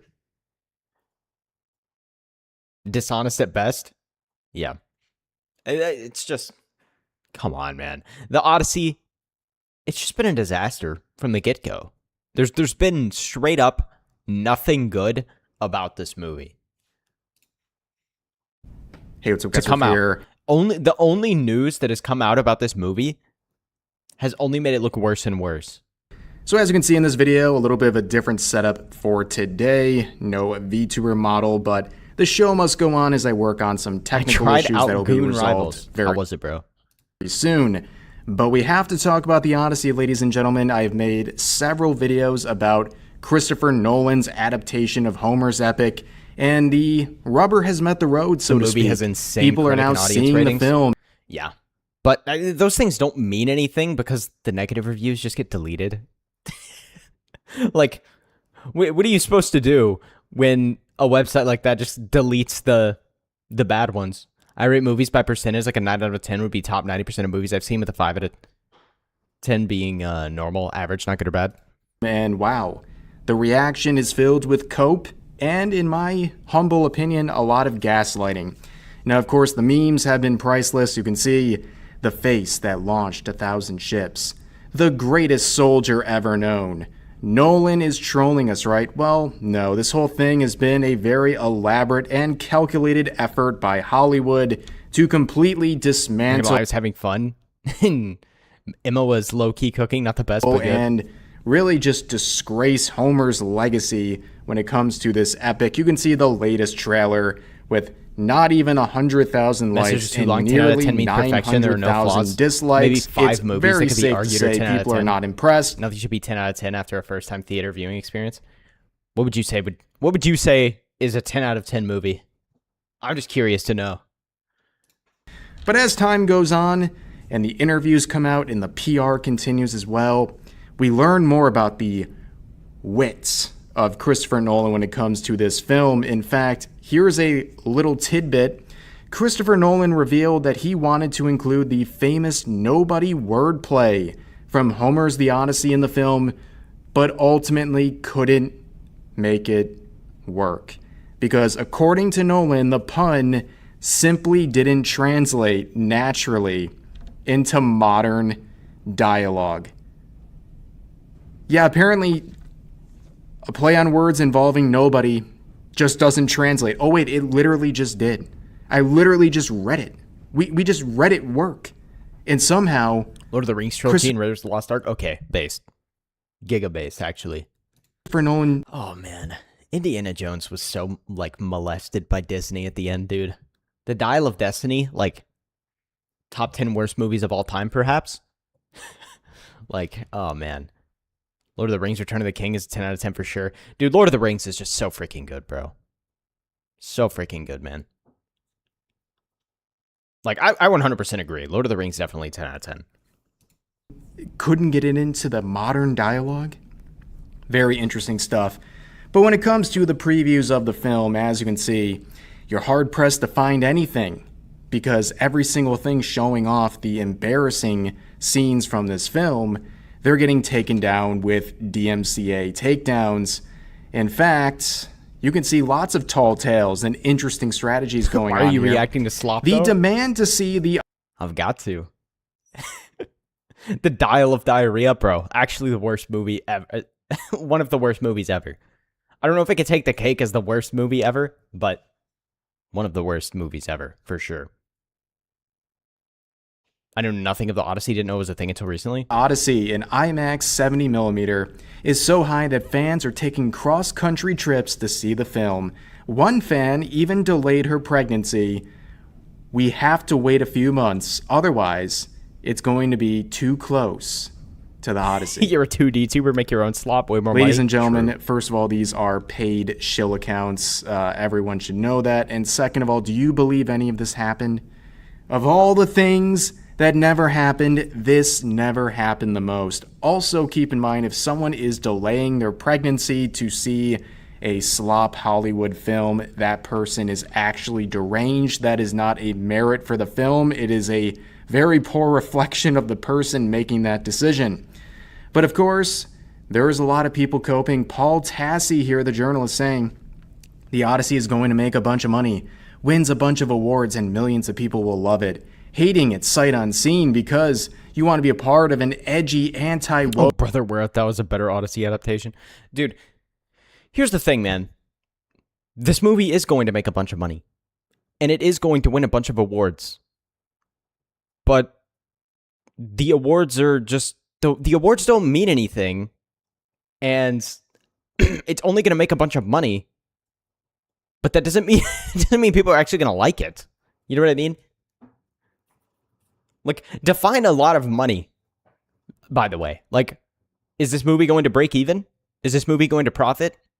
I would say it will probably profit just because it's a Nolan movie and people think Nolan is going to make a good movie and then they're going to go watch this movie and be completely disappointed. Movement spamming buzzwords. Who watches and the Oscars slurs anymore? and Exactly. It's literally a complete circle jerk. Like, if my brother were to handcraft a medallion and give it to me, and then I sit here and brag about the fact that I got a freaking racism medallion for my brother, who cares? Like, what does this award mean? Like, it was manufactured in-house and then given to me. That's exactly how Hollywood rewards are.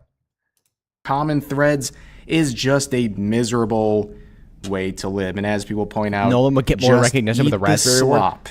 That's what Christopher Nolan and others hope you do. But when it comes to this film, myself and many others definitely recognize it's gonna make a lot of money in the box office. That is not really the question here. It's more about how much did they lose with this vision, and most in your face, why are they disrespecting so many aspects of just Homer's work and also Greek culture and tradition as well? If it's going to make $1 billion, guess what? I mean, let's be fair. Pretty much every culture has been molested at this point. The only cultures that haven't been molested are the ones that haven't produced anything good because they have nothing to molest. Like, you don't see anybody making, like, crappy Bollywood movies because there's nothing good coming out of frickin' Bollywood in the first place. They're not getting $1 from me is the attitude of a lot of people. But this is where the gaslighting begins. There is no way this is all natural, ladies and gentlemen. The Odyssey is apparently at a 98% on Rotten Tomatoes after 125 reviews, making it the highest rated Christopher Nolan film Odyssey will make money, ever. but that doesn't mean it's good. Yeah, exactly. They say, like, it'll make a ton of money. I mean, if you look at it, like, objectively speaking, Supergirl made a lot of money, especially for how terrible it was. With that said, they spent way more money than, like, they spent way more money than they made on the movie. So, like, it's such a weird metric to even measure that in, because I don't even want to imagine how much the Odyssey cost to make, considering the cast is basically the full-on Avengers lineup. Like, I'm sure that cost an absolute boatload of money for just the actors. My anticipation remains for Godzilla. They could never make a guy who is considered one of the great directors. This one, The Odyssey, is the highest reviewed one ever. A lot of people saw this coming when the reviews were waiting to come out. People said it's going to be a glazing, a probably paid for glazing, but nobody expected this level. 98. I always remember, I don't remember who it was that said it. I almost want to say it was like DiCaprio or something, was like, never play in a superhero movie because you'll only be a superhero. You'll only ever be seen as a superhero actor. And, like, it's low-key true, bro. I can't think of anybody who's played in, like, a Marvel film where if I saw them outside of it, I'd be like, oh, that's weird. Actually, Chris Pratt, I think, does a good job. He was good in, is it The Hateful Eight? Or is it, I don't remember the name of it. The one where he's a cowboy. He's good in that. But of course, most of these people, like, dude, I can't see Tom Holland as anything other than than like a lesser version of the other two Spider-Man.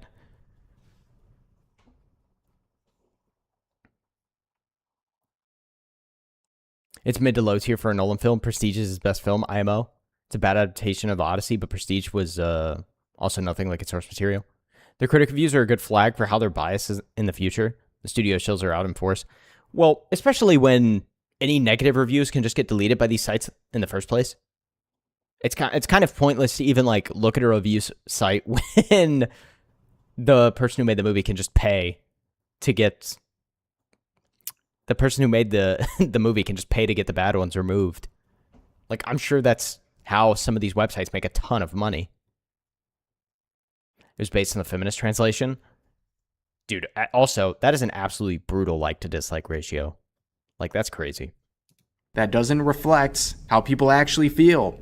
Okay, I know, according to all the very smart people on social media, this like to dislike ratio on the countdown trailer is the result of MAGA trolls and racists and bigots, what have you. But always gonna blame it on that crowd, regardless of the fact that this has nothing to do with politics whatsoever. We just see that the Odyssey looks like straight slop. Wow. We're casting the greatest soldier of all time as a woman. Like, what are we expecting? We expect people to watch this and be like, oh yeah, it's going to be cinema, guys. For sure. This is totally not going to break my suspension of disbelief. But of course, it reflects what a lot of people are saying. But going back to Paul Tassi, he's taking a victory lap, saying LOL, with a screenshot of a then 99% critic review on Rotten Tomatoes. But then Asmongold would add in this reply saying, I don't think it's a great thing that critics are able to preemptively manufacture a consensus on media like this, especially when this movie has so many hot-button social issues tied into it that critics refuse to address. Critics now offer propaganda rather than insights.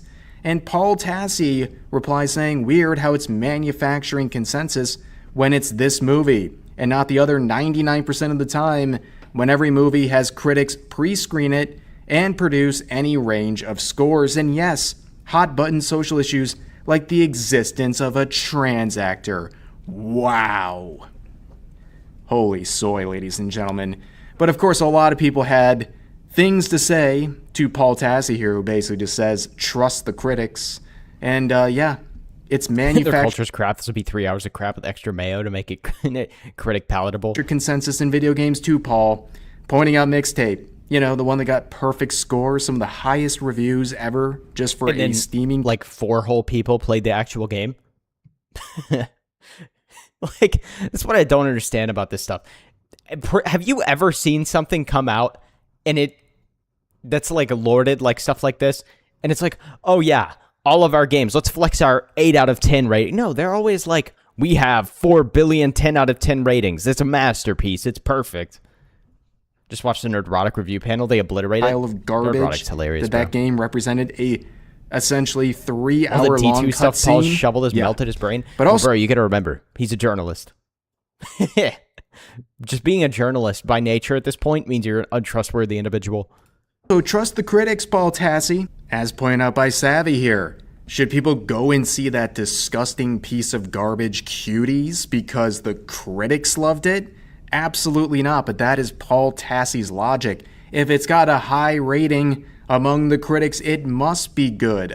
Chad needed a paper bag to not breathe going into. to accept that logic. I mean, are you going to go out and see Cuties? I mean, I hope not, because it's so disgusting. And also, speaking of disgusting, the fact it even has a 14% among the audience reviews is 14% too high, but of course that is a disgusting 14% of people need to be introduced to a wood chipper. Somehow got funding from Netflix, but that's a story for another day. Okay, it says somehow, but like, is that surprising at all that Netflix would fund that? I mean, Netflix is straight trash.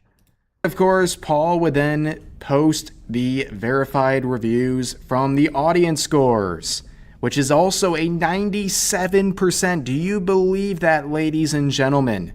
Well, a lot of people are noticing weird things like multiple critics uploading the same word-for-word responses and reviews, and also pointing that out gets you called a Nazi. The creators never lived in the mixtape era. But on top of that, you can see disparities on other platforms, like, for example, Metacritic, where the critic review is an 89, but the user score is a 5.2 out of 10.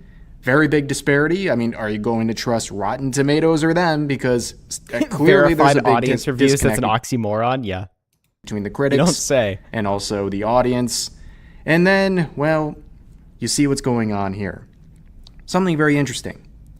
All of a sudden, when you look around at some of these disproportionately high responses to Rotten Tomatoes, both from critics and the audience, but then you look at the Metascore and the user score, there is a pattern in previous examples that did really well with the critics and with the audience rating on Rotten Tomatoes, but with the actual user score on Metacritic, you get the real vibe. And it's not looking good here. I don't think anybody in their right mind really believes what's going on here, that this film would somehow end up with these two ratings from Rotten Tomatoes. Very suspicious, but of course people are celebrating their ultimate dunk, saying, I have one question for Christopher Nolan haters / for all the What is it like being on the wrong side of history? Bro, it's a movie, man.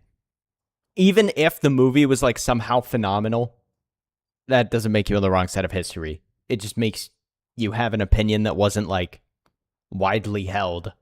Like, I hate the people, anytime somebody uses the wrong or right side of history as like an argument for anything, I just immediately know they're a mega soy who's like trying to equivocate some random issue to like some actual huge, like grandiose right/wrong side of history issue.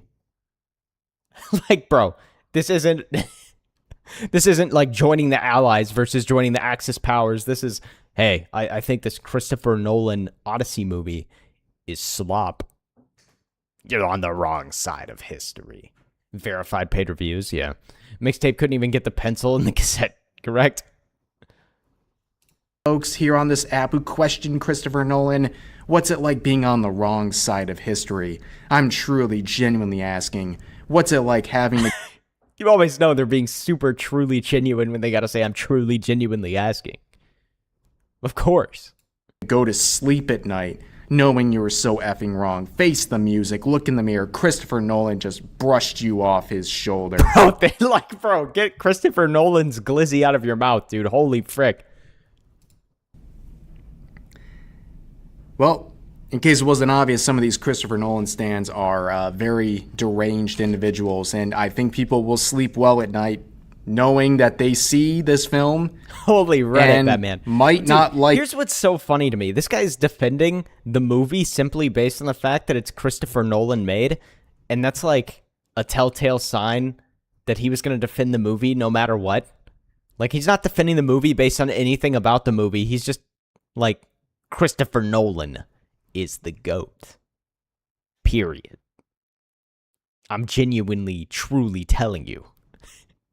History doesn't care. No one's getting out alive. Despite what the critics are saying and what the public narrative is. And of course, the images continue to flow, as people point out here. Per Odyssey, yeah, you had to verify this. You actually had to go and check He can do no wrong, if this was apparently. real. So, also, this is Zendaya in this movie too? Did they just choose the most most fatigued actors of all time for this movie? Helen of Troy in the Odyssey on the big screen, ladies and gentlemen. And I saw a GIF version of this to really confirm, but of course it's been taken down. They are running willy-nilly. God forbid you find a single actor that nobody really knows that much about. You know, if I remember correctly, Lord of the Rings had plenty of actors that were kind of like straight up nobodies, namely Viggo. If Mel Gibson had made this, besides the fact that it'd have Greeks in it, they'd all be hating on this. Of course they would. With the takedowns Mel on Gibson social is an media, evil and it also comes Christian in defense man. of Elliot Zendaya Page, who plays used to be... Athena. What? That's crazy, bro. Ellen Page, but now identifies as a trans actor here. under the name Elliot Page, and, well, they're protecting that appearance as well. You know, honestly, at least Zendaya's not like playing Aphrodite or something. That's the kind of thing I would expect Hollywood to do, to be honest. With how much they love to be like, oh, Zendaya's the most attractive woman on planet Earth. I'm like, bro, I guess you've never seen other women in your life. Like, dear God. All the screenshots seem This dark one and dreary. getting What hit kind of with a epic is this? copyright Epically takedown. dull. Another one hit with a copyright takedown. But of course, you can't silence them all. And the scene that everyone is posting is Ellen Page running in a very masculine way that you can tell is clearly the product of a fierce Greek warrior. And even parodies, even AI versions are getting taken down with copyright. Pretty insane stuff.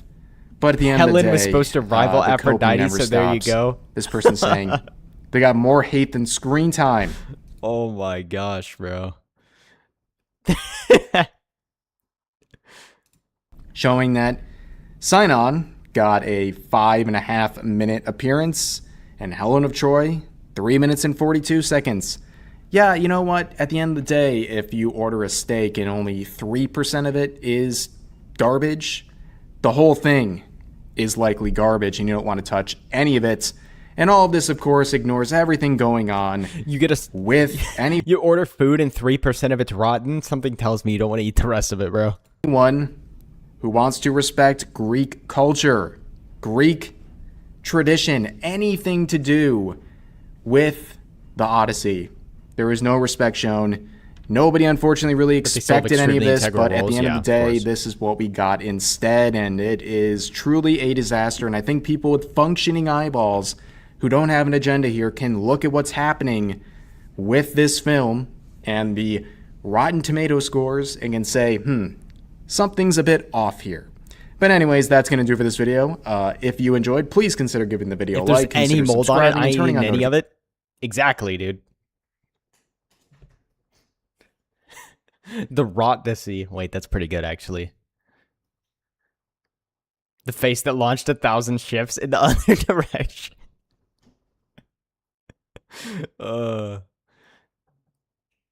Yeah. It's bad, bro. It's actually bad. And I think it's so funny. The people under the impression that people just chose to, like, wake up and hate this movie. As though people just woke up and were like, Christopher Nolan's next movie? Let's hate it, no matter what. It's like, no. People are upset about stuff like this because they care about movies and they actually want good stuff to get made. But instead of anybody ever listening to people with real valid criticisms, they get so defensive and they're just like, you can't insult this. This is actually cinema and you're just racist and sexist and ist and phobe and whatever. It's like, no, actually, I just wanted a good movie, bro. You don't butcher a 3,000-year-old epic story? Yeah. When was the Odyssey published? It was like literally in the 1700s, right? Like early 1700s? I remember I read it in high school. Giving them so little screen time just makes it feel like they were casted for the table scraps of representation. Well, of course. It always is. I mean, they probably get money just for meeting some kind of DEI quota. 700s?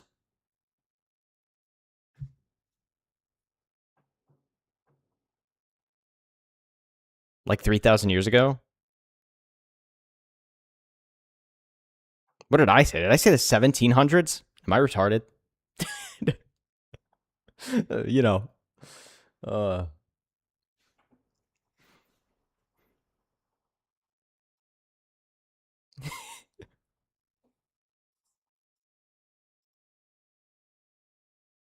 700 to 800 BC. Yeah, I don't know what the frick I was talking about, bro. I'm actually retarded. My brain is not functioning today, clearly. Oh my gosh. Can we just deport her? Almost literally 3K. And yesterday we saw this. Justice Amy Coney Barrett is discussing all the threats that she's facing. It's sad and it shouldn't happen, but this shouldn't be excuse to cave. If these threats are an issue for her family, she should step down now. Just for context. Before that, it was shared verbally. Yeah, of course. Supreme Court Justice Amy Coney Barrett went particularly viral a couple of months ago after striking down an attempt to end birthright citizenship in the U.S. It's old. Yeah. I don't know. I don't know why I said 17. Like, like just thinking about it, I just didn't. I don't know. I was not using my brain. Particularly controversial decision, given that for comparison, no European country grants automatic unconditional citizenship based solely on being born there. How would it work? How would you adjudicate? Napoleon wrote it? No, but bro. Can we just charge her for treason? You know. Hey, dare I say that if you're on the Supreme Court and you're so afraid of people for roles like this, or for and you're so afraid of people that you're willing to bend on, you know, actual legal precedent that you set for the entire country. Napoleon famously black, of course. These cases, you're not like if you're willing to bend on stuff like this just because you're afraid, like you totally should not be in this position in the first place.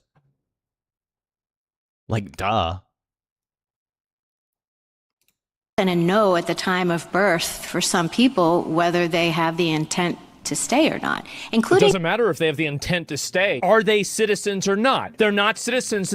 It just doesn't make any sense for anchor babies to be a thing in the first place. I mean, it's blatantly being used to exploit the system. I mean, blatantly.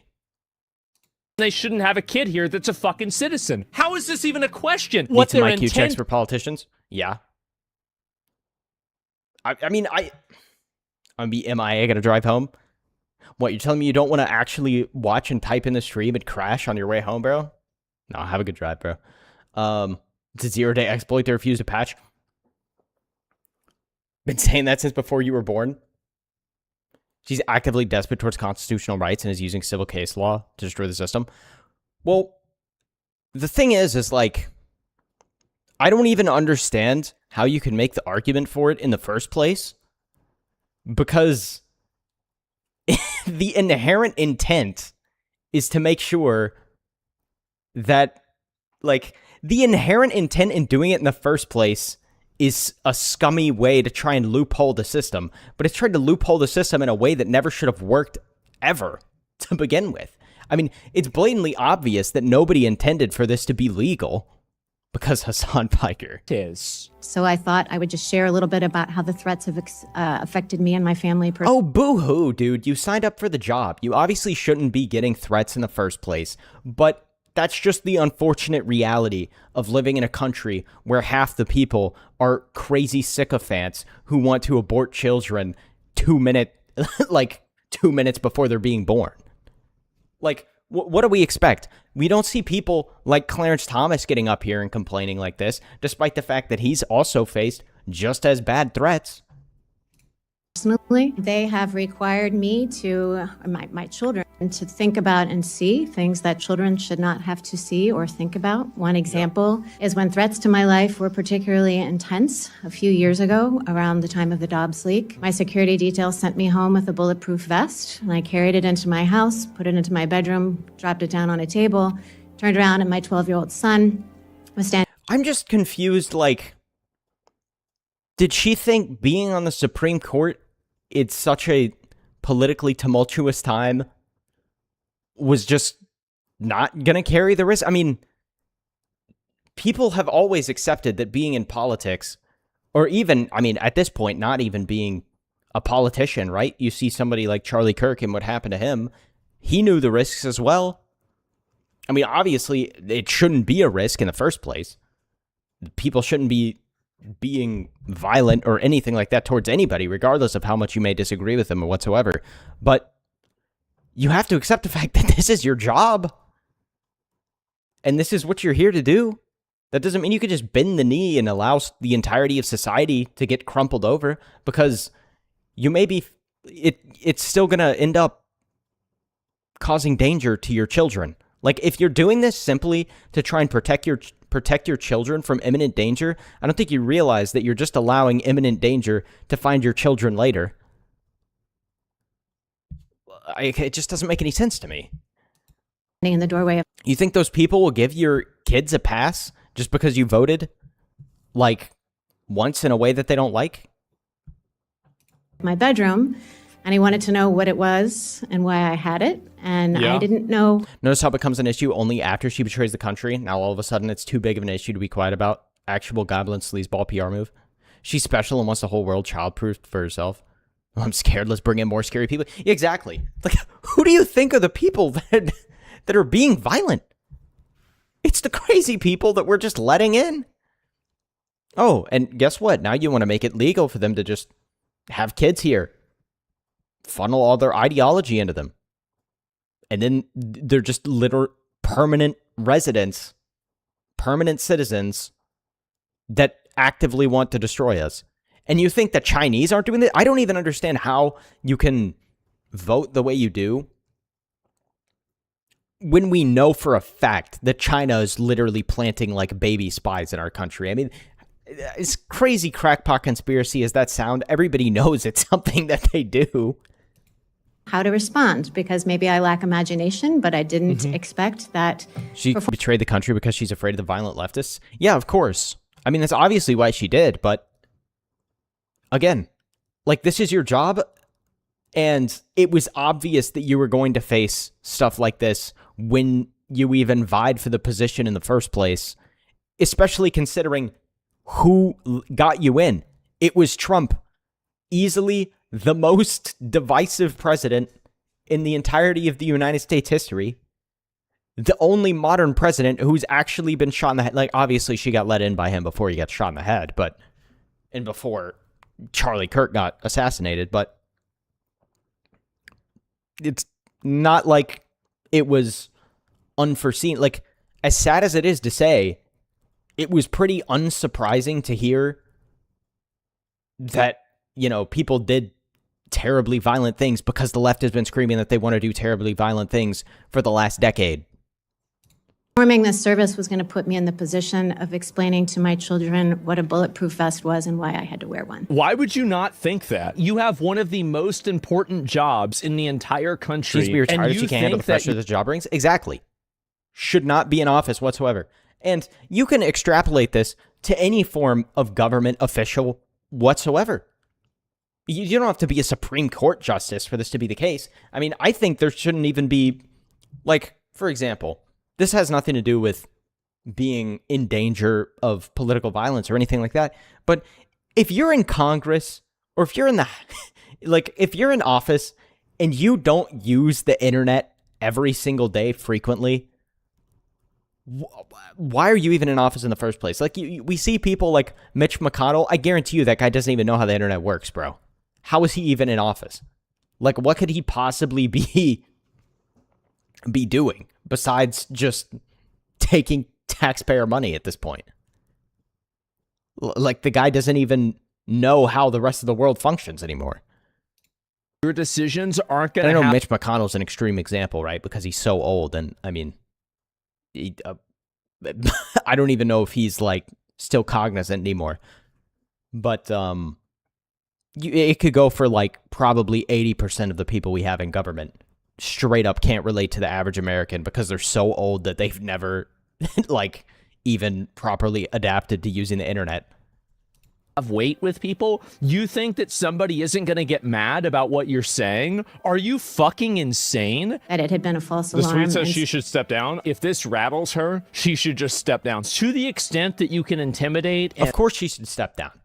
But people like this love the power. They just relish in it for whatever reason. And it's like, dude, if you can't take the heat, get out of the kitchen, because somebody's got to do the job. You have several other justices that are willing to do the job. Now, do I really count the leftist judges as willing to do the job?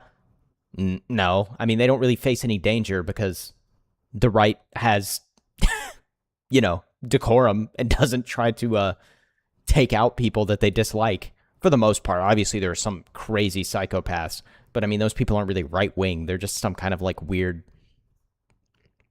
other faction of extremism. And scare people into certain... But like the full modern day leftist ideology actively encourages political violence to people that disagree with them. Like just in general. Like that's the baseline leftist opinion. I mean, you saw what happened after what happened to Charlie Kirk, right? So many people, like an actually disgusting amount of people who just baseline average leftist opinions. But the problem is that the average leftist opinion at this point is so far to the left that they're straight up sycophants. But Ando, I want to do the job. It's mine. Yeah, these people get so caught up in their egos that they don't realize or fail to remember, or they just simply don't care. They're actively legislating for the entirety of the American people.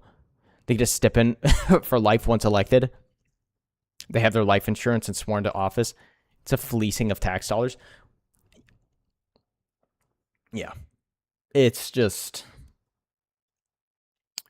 crazy that someone like this can get into office in this position of power and expect everything to be all hunky-dory.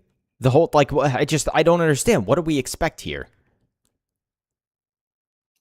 Decisions. That means that this person is no longer someone that you can rely on to make coherent, good decisions. She seems scared, and I understand, like, look, I get it, right? I understand why, but you can't have somebody like this. Of course I get it, but you can't be in this position of power if you're too scared to make the right call. And that's just the truth. And everybody knows it's the truth. There's a reason Donald Trump is a good president and I wouldn't be a good president. It's because after getting shot in the head, I would be like, yo, peace, I'm out. I'm good, actually. I'm going to sit in my basement and do this presidential job from down here in my bunker. Because I don't need to experience getting shot in the head again. On the Supreme Court, you have to... Like, you have Teddy Roosevelt who gets shot and just delivers a full freaking speech after he gets shot. Obviously, he wasn't president at the time. But, like, a guy like me, get me out of here, bro. Make decisions, even if those decisions are unpopular, you have to make the right decision. Many of us, me included, have received threatening anonymous deliveries designed to intimidate and harass us. Yeah. They are often sent in the name of Judge Salas's son, is deceased because he was killed by a disgruntled lawyer who showed up at Judge Salas's home intending to kill her, but her son opened the door and took the bullet instead. Her husband, standing behind, was seriously injured. So I think the message on these deliveries being sent in his name is clear. I think that she's compromised. China militias threatening Iraqi judges. Solution: put a boot on the throats of the militias and clear Sadr City. I think she's totally compromised. The press conference shows that the intimidation tactics are working. Well, they're only working because they're being done to the person who should have never been in the position. This is what Clarence Thomas said. I'd rather die than withdraw. If they're going to kill me, they're going to kill me. So you'd still like to serve on the Supreme Court? So based. Listen, I'm against cloning, but can we clone Clarence and just, have him be the whole Supreme Court? Just Clarence. I trust Clarence. I'd rather... And people call me racist. He's the judge I trust the most. Die than withdraw. That brother has never let me down. Process. I would not be scared. I don't like bullies. I've never run from bullies. I never cry uncle, and I'm not going to cry uncle today, whether I want to be on the Supreme Court or not. A little bit about That's how the my threats MWA? No, straight up, bro. Like, it brings a tear to a brother's eye. affected me and my family personally.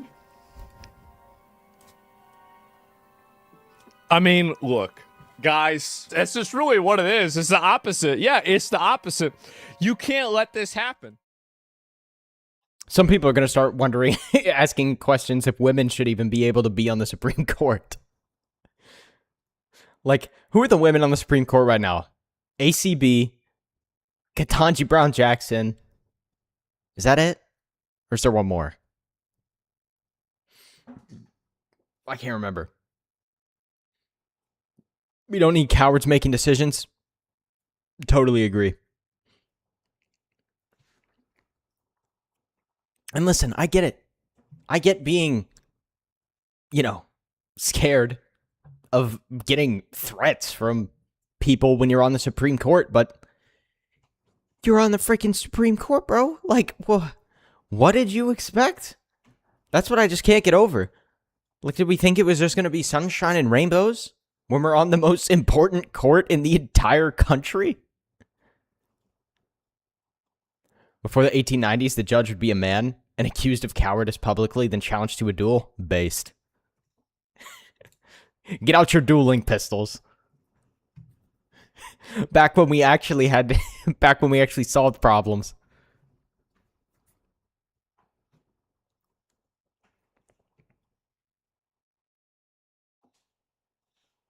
Back in the good old days, bro. Dude, I saw this earlier. What is this? Why do you let those kids get away with this? They are not supposed to be here! If you don't lower your voice, I am going to put handcuffs on you, and I'm going to take you to a Baker Act facility. Lower your voice. Fucking try it. Bro, it's always funny that these people are so like, yeah, okay, do it. It's like, okay, I'm gonna do it. And then they get folded like a lawn chair, and then they're like, I can't breathe. You're being violent. You're hurting me. It's like, bro, you literally challenged him to do it. Are you threatening me? You're threatening me. Are you threatening me? I'm not just... Because I'm here right now to deal with a stolen vehicle. Bro, personally, the second that guy reached behind his back, I'm pulling out my taser. I don't. You see a blue hair person and you can't see where one of their hands is. Like, on guard, bro. You're getting tackled. I ain't got time to hear you screaming and yelling. I don't have time to constantly be abused. We'll get OPD down here then, because I gotta work this stolen vehicle. See, back in the day, somebody like this would have been thrown in a mental institution and actually gotten some help, but somehow society has been so psyoped into thinking that this is normal, that nobody does anything, and they only feed this guy's delusion until he gets into a confrontation with the police officer who's based enough to be like, I am going to put you in handcuffs because you're being retarded. Back then, our presidents, Andrew and Lincoln, did duels while in office. Bag 'em, gag 'em. What do you mean, OPD? Yeah, bro. Like, what happened to straight jackets? I think straight jackets would be extremely fashionable this time of year. Alpha 73. Can we get another unit to deal with Jay Lee here? He is having a breakdown. Say! What in the right pronoun! What'd you say? There's no way, bro. It's actually the meme. It's actually the meme. 351. Get down on the ground right now. No! You're about to get sprayed. No! Get down on the ground right now. Leave me alone! I can come in. I can't, bro.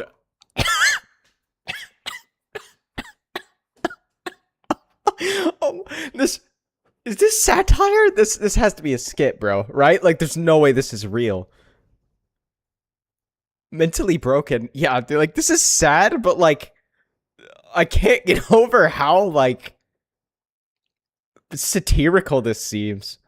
Oh, God, I saw this earlier. Escape to the mailroom. Bro, roll the critical fail to unintimidate the normal people, by the way. Yeah, exactly, bro. Craziest clip I've ever seen. How you doing, clandestine? Leave me alone, please! Bro, like... Are you going to calm down? I'm getting my phone out. I have to film this. I'm telling you. This is so sad, man. Like, this is a real person. This isn't satire. This isn't a skit, bro. Like, this is real. I can't. Are you gonna calm down? We need an exorcist. Yes, bro. I will calm. Do you know what this is? I will People say when you get the pepper spray out of my face. Alpha 73. Leave me alone. I have just please. Pepper spray. No need to film. Body cams running. Pepper spray at me. I will calm down if you do that. Stop threatening me. Yeah, lower your voice. Leave me alone. Leave me alone. Bro. if you ever encounter somebody that says demons aren't real, just show them this video. Like, what the actual... Like, the... Oh my gosh. I want you to leave me alone! You have been particularly abusing me! If you come, if you come towards me one more time, follow me! You are gonna. And stick abuse administrators! Don't you remember? What is it with the random people that just always walk up to interfere with the cop getting screamed at by like an actual lunatic? The result of destroyed homes and failing to raise young adults, absolutely infantile. Well, not to mention, people like this, they don't start off like this. This is exactly the result of people who were like completely neglected by their parents, developed some super weird habit or like fetish or something, and then went on Reddit and got really into it, and nobody ever like confronted them about it, and they just placated them, and they're just like, oh yeah, this is totally normal, or I can't say anything about how weird this freaking is. Like, this person was never hit with a reality check that whatever is going on here is not right, and they need some freaking help. Because everybody in their lives was just like, okay, do your thing. Yeah, this is totally normal.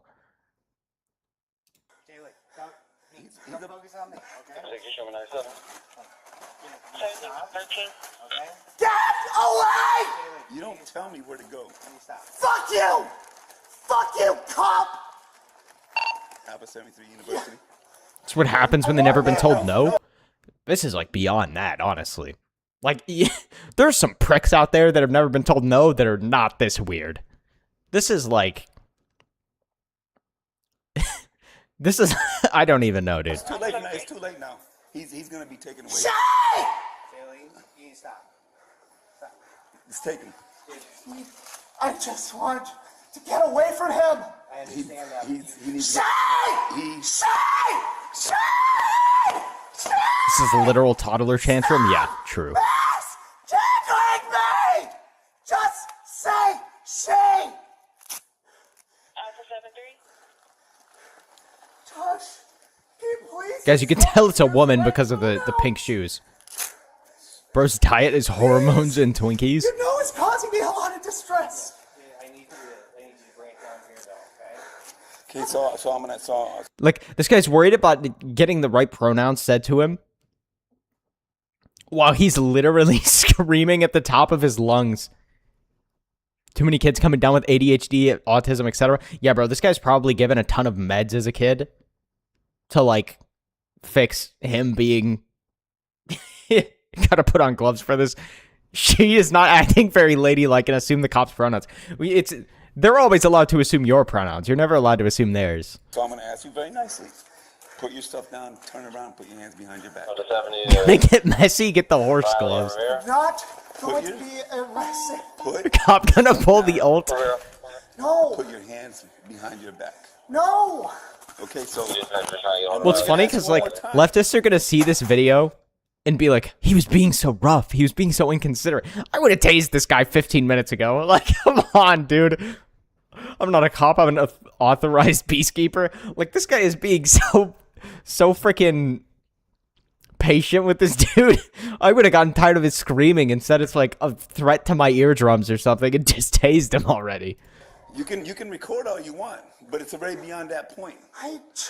We You're stressing me out. It doesn't matter. I'm just asking you to please stop stressing. We already tried to help you, so. No, you didn't. This video makes the old "It's Ma'am" clip look like a dainty mistress. Yeah, exactly. Be alone. Get on the ground right now. Don't hurt me. Get on the ground right now.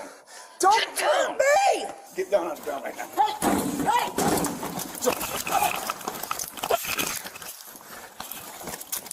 I got a couple like this. Guys, he's being martyred. This is George Floyd 2.0.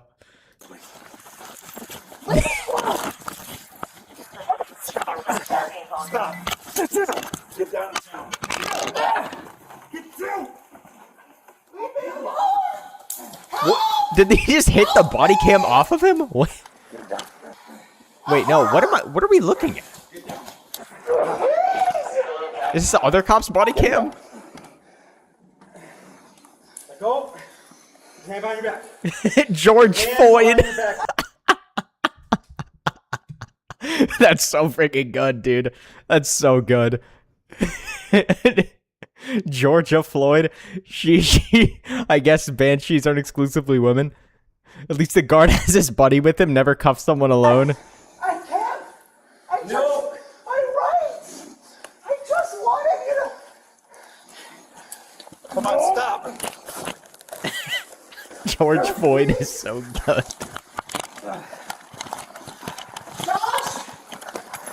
Josh, please, this is all a big misunderstanding.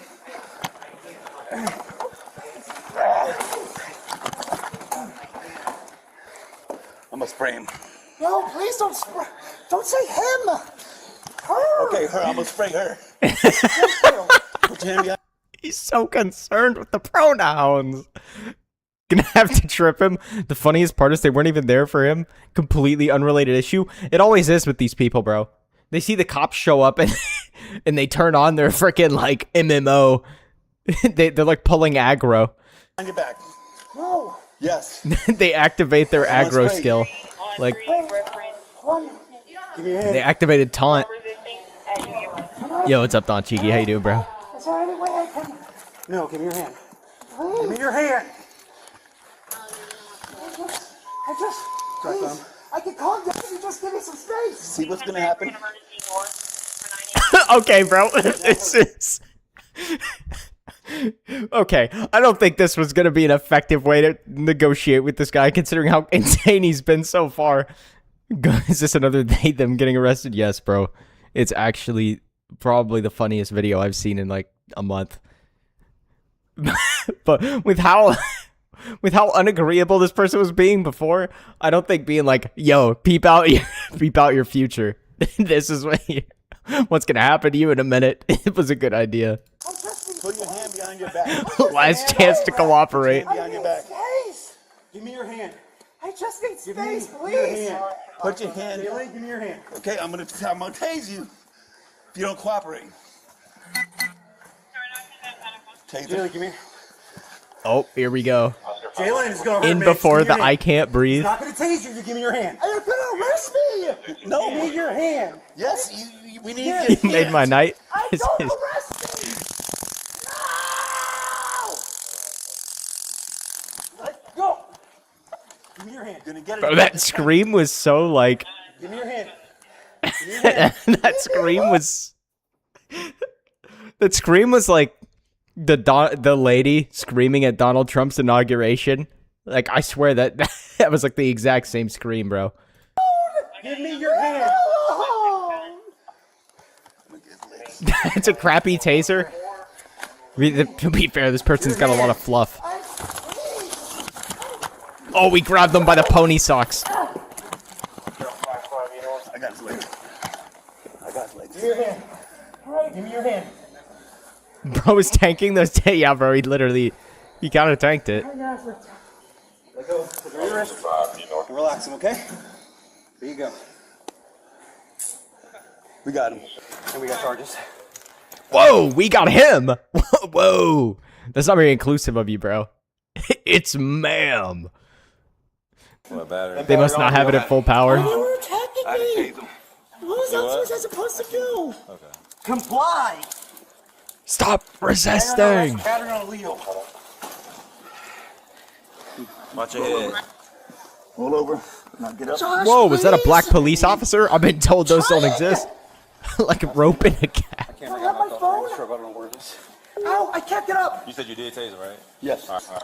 Her. Yeah. Her. Dude, we still with the pronouns, bro.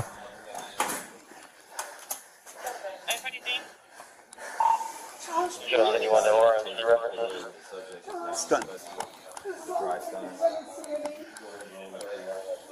Sit down. We're gonna The have blue hair inside makes the it car so take a look perfect. at you. Dude, like, it looks like a wig, man.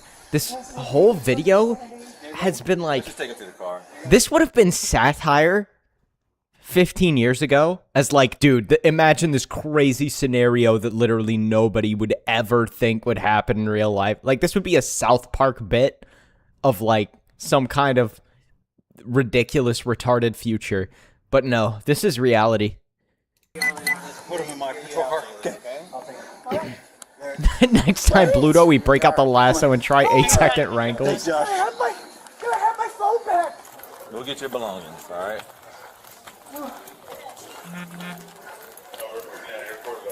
Dude, I still can't get over how funny like the first minute and a half of this video was. Like, it was probably the hardest I've laughed on stream ever. You escalated this.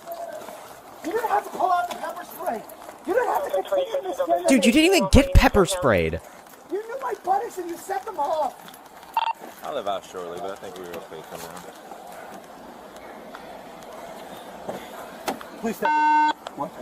Like cops meet idiocracy. Push me. Bro, we lost a croc somewhere. Oh, there it is. It's sitting down here. Oh my gosh, dude. To put handcuffs on you. The beginning of this video was so funny. You lower your voice. Where is it? Try it. Have time to. Can we get Right pronoun? Hey! Say!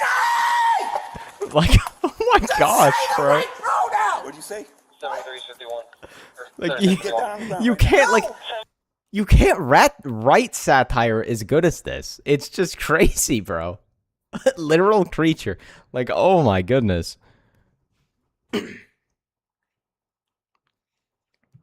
Unbelievable, dude. One of the funniest things I've ever seen in my life. Like, oh my lord. Why were the cops there originally? I don't know why the cops were there originally. I don't think they said in the video. I don't know.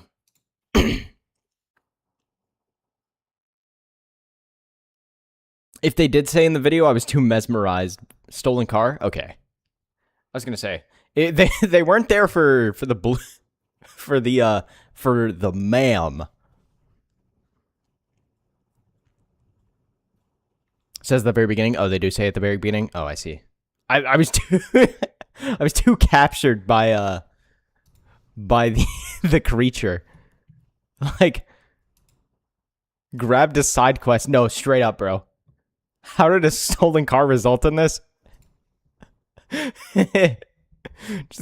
Yeah, bro. He literally popped his, like, draw aggro skill. He popped his taunt on the police officers. Whoever stole that car is getting away scot-free, bro. Cops on absolute freakazoid and knew the body cam stayed on.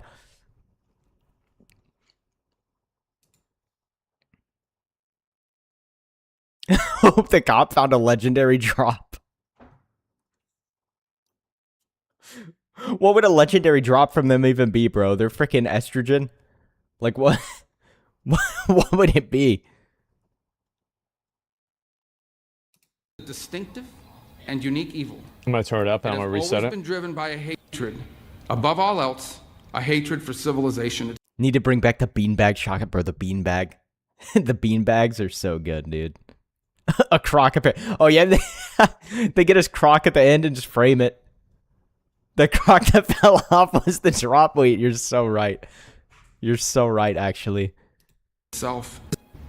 This is a distinctive and unique evil. It has always been driven by a hatred, above all else, a hatred for civilization itself. It is a revolt of the worst against the best. Legendary loot. A revolt of the weak and the cowardly against the strong and the good. It is perpetrated by those who cannot build, who cannot create, who cannot achieve great things, and take their revenge upon the world for their own inadequacy. That's right. By seeking to destroy those who can. Hormone blockers lowers strength, vitality, dexterity, and resilience by 35. Raises neuroticism by 2,000. I guess the drop wasn't that legendary, but the story? I don't know, bro. Maybe you can turn that, maybe you can turn that croc into something. Maybe it's like a part of a crafting item. Marcus Rubius. This is what radical leftism is. It may wear various... Oh my god. First of his name. Fucking finally. I like Marco, but okay. Ever since the first time I've ever seen Marco Rubio, I just can't like look at it. I can't look at like his face. My eyes are just drawn to his ears that are like 4 times the size of normal human ears. Like, Roseanne's calling him that now too. Bro, like, I swear his ears are just, they're so big that like it completely distracts me from anything he's saying half the time. Like, they save some sound for the rest of us, bro. If I hear, like, I want these things accompanied by actions, but I love the fact that the words are just simply being said. This is really good. So body shaming is okay again? I didn't say it was a bad thing, bro. I just... Don't say that, man. Now I won't ever be able to look at the guy without looking at his ears ever again. They look like my grandfather's ears. I'm gonna need some plastic surgery. Dude, I don't know. I just noticed it when Trump was debating him in 2016. And ever since then, like, that's just been the defining feature of Marco Rubio to me. I don't know, bro. Besides Trump calling him Little Rubio. This isn't the step that I want to be at, but I understand this is the bottom of the staircase. And we're going up. There's different slogans and ideologies across place and time. They can call themselves anti-capitalist or anti-imperialist or communist or anarchist or Marxist, but the fundamental character is always the same. It's always the same. It is a poisonous resentment based, cloaked in the language of equality and justice, liberation, where Maduro and overwhelming was hiding. need to tear down. They just have him freaking sound locating people from across the planet, especially communists. Yeah, down what greater men have built, to wreck what is beautiful and what is right on behalf of people who are only filled with ugliness and have not. This is one of the things that I really like about Marco Rubio, is the fact that I think that this is an advantage that he really does have over JD Vance, is that he speaks with a certain amount of emotional, like, clarity. And, like, JD Vance is very unemotional. The real Batman, he's the real White House Marco mobile Rubio radar unit. has the emotion, and I think he has it in the right way. Nothing else to offer. I think Marco Rubio would always be a good candidate in terms of, like, he's a safe candidate, I think, is the best way to put it. I don't think Marco Rubio is going to be particularly abrasive. I don't think, like, Marco Rubio is definitely not going to be tweeting out freaking AI videos of his face superimposed on a lion with Barack and Michelle Obama's face superimposed on gorillas, playing the freaking King of the Jungle song or whatever the frick Donald Trump posted on Truth Social. That was one of the funniest things I've ever seen in my life, by the way. Like, what is my president doing and why is it so funny? But I don't know, man. I don't know if I want a president like that, because the fact of the matter is, he knows his stuff and he hates the terrorists. I agree. I like Marco, but the problem is with the politicians that I think are too, maybe not too, but that are more, that have more decorum compared to Trump, is that I don't have to guess what Trump is thinking. I don't have to guess where Trump stands on anything, because he just says it. And I'm so tired of essentially getting bent over and molested by politicians that say one thing to your face and then do something else behind your back.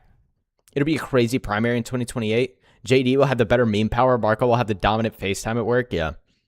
I voted for the Don for stuff like that. Yeah.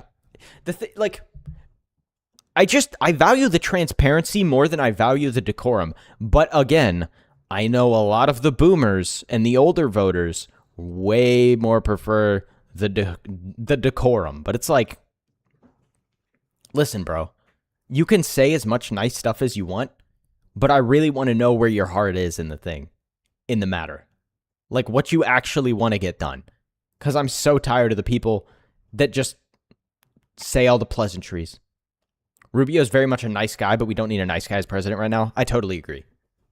Like, that's one of the biggest detractors, I would say, for Rubio, is that I already watched this guy get absolutely massacred by Donald Trump in 2016. on the debate stage. I don't know if I want a president that I've seen get literally mopped up by a guy that everybody said there was no way he would ever win the Oval Office.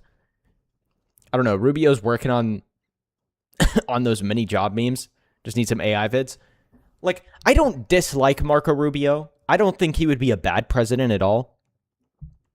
I'm still leaning more towards JD. Because JD has the one, he's younger, which I think, doesn't necessarily mean that it's a good thing, but I think that it does give him a better perspective on a lot of the problems that need to get addressed because he's not going to be as biased towards some of the, frankly, really bad issues that the boomers have gotten us into in some sense. Rubio's definitely matured a bit since 2016. Just, it's not really the right time for him yet. Yeah, I would say I agree. I agree with Nux, though. He's a people pleaser, keeps trying to negotiate. Rubio's been a winner when he has to do his reports to Congress, much improved since 2016. Yeah, again, I think Rubio's improved for sure. It's just the history there, and I don't know. Obviously, J.D. Vance doesn't have a perfect history either, but I think J.D. Vance has been very upfront with his change of opinions on Trump and stuff like that. But obviously, there's still the worrisome stuff with his links to Peter Thiel and whatever. When the U.S. is battling the whole world of authoritarians, the president has got to be stalwart against the Europhiles. I can see him as president someday, though. Yeah, for sure. I think he's definitely, if there are 3 people I would say that are Republicans right now that will probably be president at some point, I would say it's going to be J.D. Vance, Marco Rubio, and Ron DeSantis. I think those are the only 3 people I can think of off the top of my head that will definitely probably be president at some point. DeSantis was 100% a shoo-in for the presidency if he didn't have such a horrendous campaign the last go-around. I don't know what freaking happened with DeSantis. Because, dude, he was easily held as, the best governor, the best Republican governor in the entire U.S. Everybody loved him, and then there's just the worst presidential campaign in freaking history. Dear God, bro. And I like DeSantis, but, I wouldn't vote for him after seeing that. The world. Through violence and through terror. DeSantis is a great governor, but I don't like him as president. I'm just saying, in terms of who I think has the star power, I think DeSantis will end up probably at least running. Well, he's going to run again, but I would say he has a better chance at winning the presidency than anyone besides Marco Rubio or J.D. Vance at this point. Anything can change, right? So, you never know. I don't think DeSantis has much of a future in politics, to be honest. Kind of sucks, but that's how it goes. They once again seek to impose their ugliness on all of us. True. The old dogma was wrong. Yeah, DeSantis the old lost dogma up was wrong. None of this is driven by idealism. After last time. It was really that bad. In fact, it is the opposite. I can't wait to vote for this. One of the criticisms you sometimes hear of communism, for example, is that it sounds good in theory, but it never works in practice. That's actually... Well, the problem with communism is that it relies on a completely altruistic, every single person involved has to be just the greatest guy ever, and everybody involved has to be all striving for this perfect harmony of good for everybody, which is just never gonna work. Not to mention, even if that was the case, the system is still garbage. It doesn't really allow for any kind of innovation or improvement to society in any way whatsoever. It would just make the status quo the way it is forever. By 2028, so many boomers will be gone. And that the weighted demographic would be millennial suburban women. Oh boy. That sounds absolutely AIDS. JD has been a good VP. Have to study up on him a bit before casting a vote for him as president. I agree, obviously.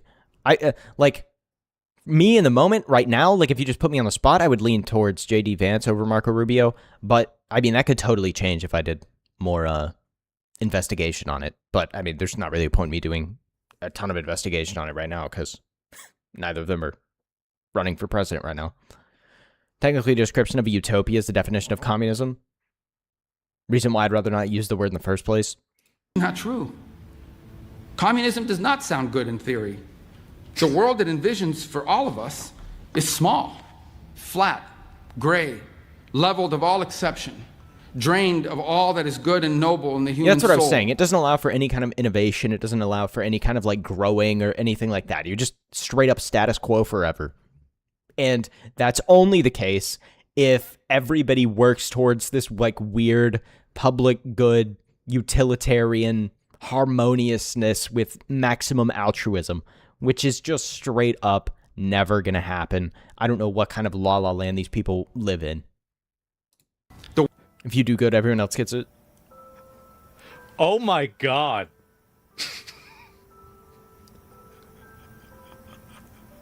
Oh my god, bro, we're gonna run that back.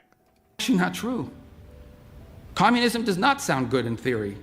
In practice, the world there's always it a social envisions class. for all of us is small, flat, gray, leveled of all exception, drained of all that is good and noble in the human soul.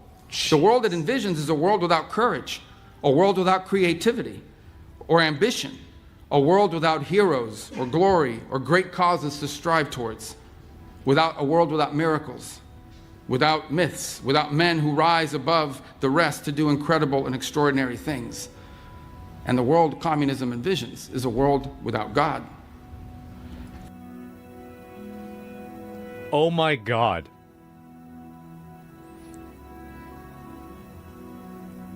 Oh my god. Marxism was invented so a rich kid could stay This is rich, insane. spoil the rich kid on benefactor money. Yeah. It always is. With these like victim mentality, you know, systems and whatever, stuff like that. They're always made to exploit the stupid. Because everybody likes being a victim. Like, it's just the truth of the matter. Everybody likes feeling bad about themselves to some degree so that they can excuse their shortcomings in certain areas, right? Like, but some people just don't like it as much as other people. Because some people realize that, yeah, while it might feel a little bit good to, like, try and, like, take the heat off yourself, some people live in reality and they're like, yeah, but that's completely freaking retarded, and I know better. Like, that's the difference. Because just because something feels good doesn't mean it's actually the truth, doesn't mean it's actually correct. Look at what the world...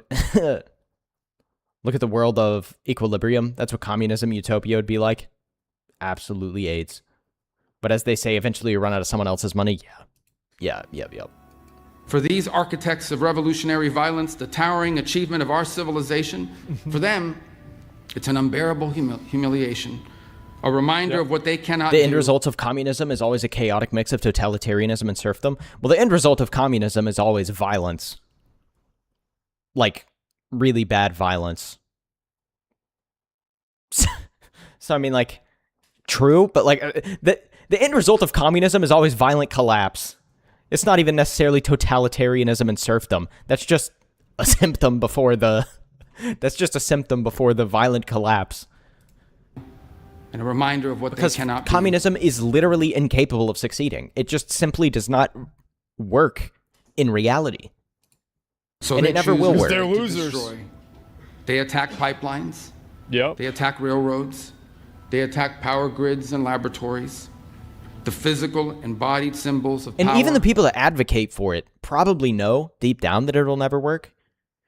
But they're like, I don't understand them. They advocate for communism to combat some kind of like, to combat their perceived unfairness of the world because people in power are taking advantage of everyone. And then they just assume that like all those people in power that are taking advantage of everybody that they presume are in power and are keeping everyone else down will just like be like, oh, gee willikers, I guess it's over for me. I guess, you know, I'll just stop being a bad guy. Which, I mean, most of the people they perceive as being bad people typically aren't even being bad people. They're like, oh, the landlords, they're raising prices because, you know, because we rallied to get all money. We rallied to get minimum wage driven up by $10 so that everyone's money becomes inherently less valuable. So the prices of everything went up. Oh, those evil landlords. You know, people like Hassan Piker saying what he says to do to landlords. If I can't have nice thing, no one can have nice thing. I think it's crazy, too, that, like, eventually, with a society like that, if it was to succeed long enough, they would end up finding some other, like, iniquity that they had to cure. It'd be like, oh, you have the advantage of being tall. Gonna have to get your legs cut, buddy. You have the advantage of being smart. Gonna have to make, we're gonna have to find some way to hamper your intelligence, buddy. I remember reading some kind of satire about that in middle school, I think. I don't remember what it was. It was old because my middle school teacher was adamant on everyone in class reading classic literature. Lobotomizations? Yeah, exactly. I'm pretty sure it's as simple as they hope for a world where they don't have to work for a living. Exactly. But that's La La Fantasyland, bro. Everybody would love to just... I'm not going to say everybody would love to not work because that just sounds really pointless and boring and awful. But everybody would love to not have to, like, worry about paying their bills. You know what I mean? If that makes sense. Like, no one wants the pressure of being like, oh, hey, if I don't pay my bills, I'm going to go homeless. The taxonomy is in 3 forms of government: rule by few, rule by many, and rule by law. Chaos is used to distract individuals, give away power to mob, and then eventually the few. The dumb always try to take down the smart. They severely outnumber us. Yeah. Well, the thing about it is, like, I genuinely, maybe I'm being too altruistic about it, but I feel like people still want to work. They just don't want to work, like, mind-numbing, soul-sucking jobs. But to be fair, I think you're right, actually. I think most of these people genuinely just don't want to do anything. They just want to sit in their bed and, like, jerk off all day. To be honest, like, that's probably what these people want to do, considering what I've seen of them and how they act. George Orwell described socialists as out-of-touch, snobby, and overly theatrical in his book Whig and Peer. And that was in the 1930s. Dude, Orwell is literally, I mean, the guy is a freaking savant, bro. Like, actual time traveler.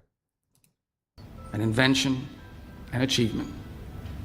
This is the like, it's crazy of how enlightened that guy was. Like, no glaze to Orwell. Well, I mean, I am glazing Orwell, but it's because he's literally goated. Terrorism we face today. They despise the West because... And you know what's crazy?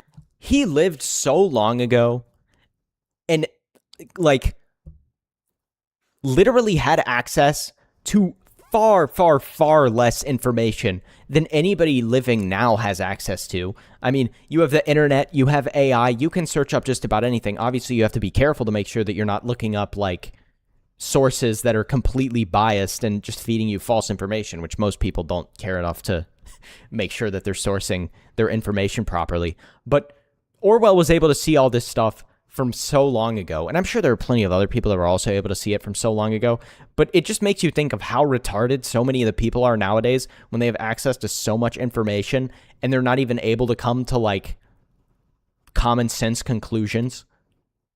Like, oh yeah, there's more than 2 genders, sure, bro. Like, what? Like, are we retarded? We're just denying all of history. Sure, go for it. They think they don't want to do anything, but humans were made for work, so they could go crazier from the boredom. Yeah, completely agree. Like, humans have to be doing something. Human nature doesn't really change. Orwell had Eartha Kitt as his Helen of Troy. She at least acted for the part. Fucking exactly. Dude, this is exactly what I want to hear about. It is. This is, like, I want to hear, like, we have such a huge problem with domestic terrorists, and we have to go after these people the same way that we went after Al-Qaeda, the Taliban. I completely and totally agree. But will they actually go after them? Like, I'm literally begging, man. I am so tired of seeing so many people talk and nothing happens. Ever. Nothing ever seems to happen. And I don't understand what it's going to take for these people to actually face repercussions for literally going out and doing domestic terrorism. Like, the left is obviously going to use they're weaponizing the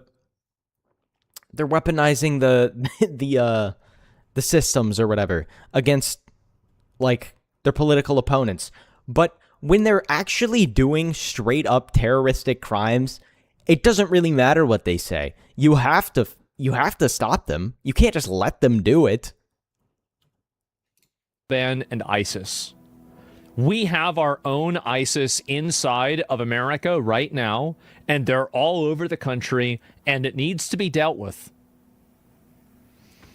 He's still a neocon boomer. We need better options. Okay, well then provide me with one. But until I get that, I'm going to be going with this guy. I like Marco Rubio a lot. And I think he's one of the best options we have right now. And I'm going to stick with him. Come up with something better, I'll be there. But right now, I go with what I can get. And that's the way I look at it. Have you seen Trump's speech? He talked about election interference. Yeah, I'm going to look at... Let's just...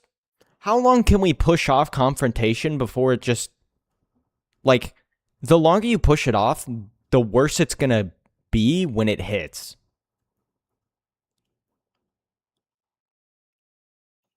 What if, hear me out here, what if Orwell was really a time traveler and knew for a fact what happens in current day? He'd wake up in the past and think, I'm going to make so much money with this.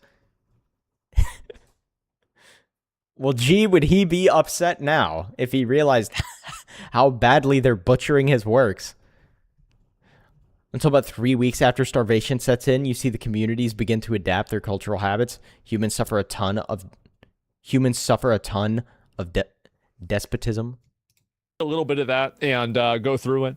But no, this is it. Who said that? Ban that fucker? I love this guy, man. I think he's great. And I do also want to see, this happen a lot more. I do. True, Elon, true. I know. After Vance Milliams of the administration, what's this here?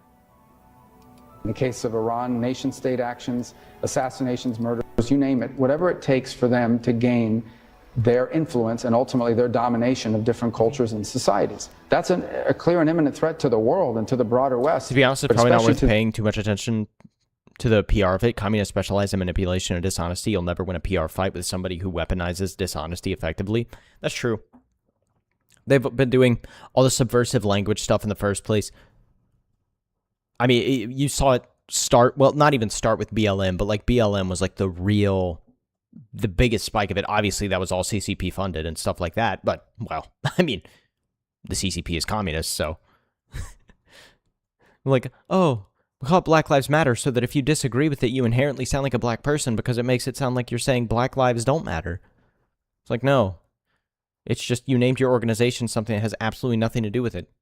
It's like when you, name it a frickin' bill that you're pushing to Congress, like the Keep Kids Safe Act, and then it has nothing to do with that whatsoever, and makes you give up all of your privacy data.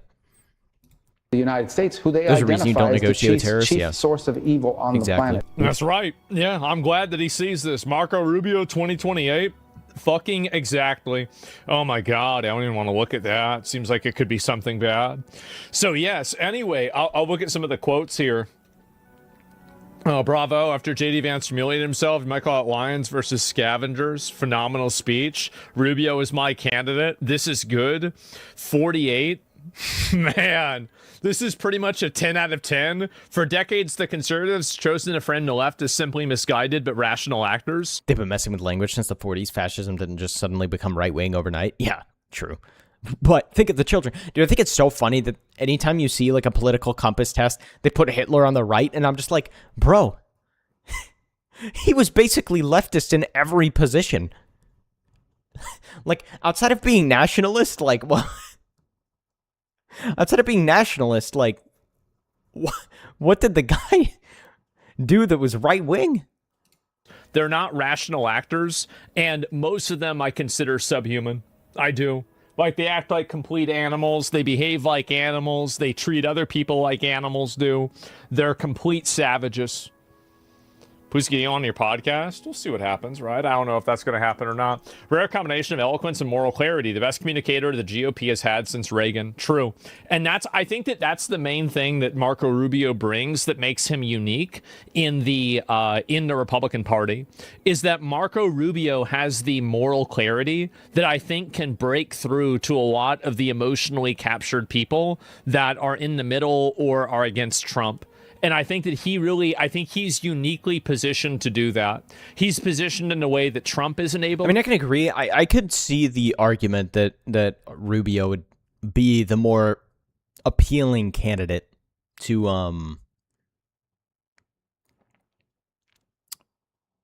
the more appealing candidate to more people.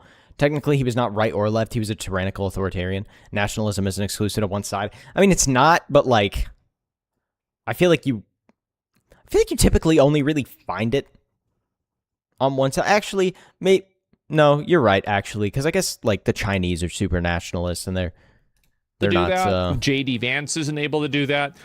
Stephen Miller communist. can't do that. I could never do that. Marco Rubio could do that. The communist goals reading to Congress in 1963 is insane. He has a special ability. He does.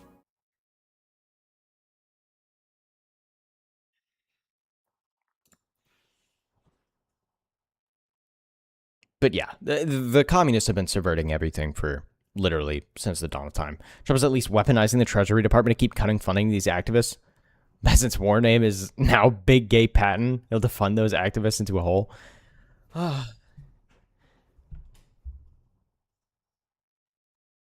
Most people neglect to mention that Germany is ran by the nationalist socialists. Yeah. And it literally left wing. In America, it's more attributed to right wing, but technically speaking, it's on either side. Yeah, you're right. I didn't think about it, but you're definitely right. Because, I mean, you see tons of left-wing countries that are super nationalist, like China, like I said. North Korea, too. I mean, actually, I don't even know where you'd classify North Korea. North Korea is kind of in its own spectrum. It's just in the Kim Jong-un spectrum. Reads like a prophecy. Much like populism.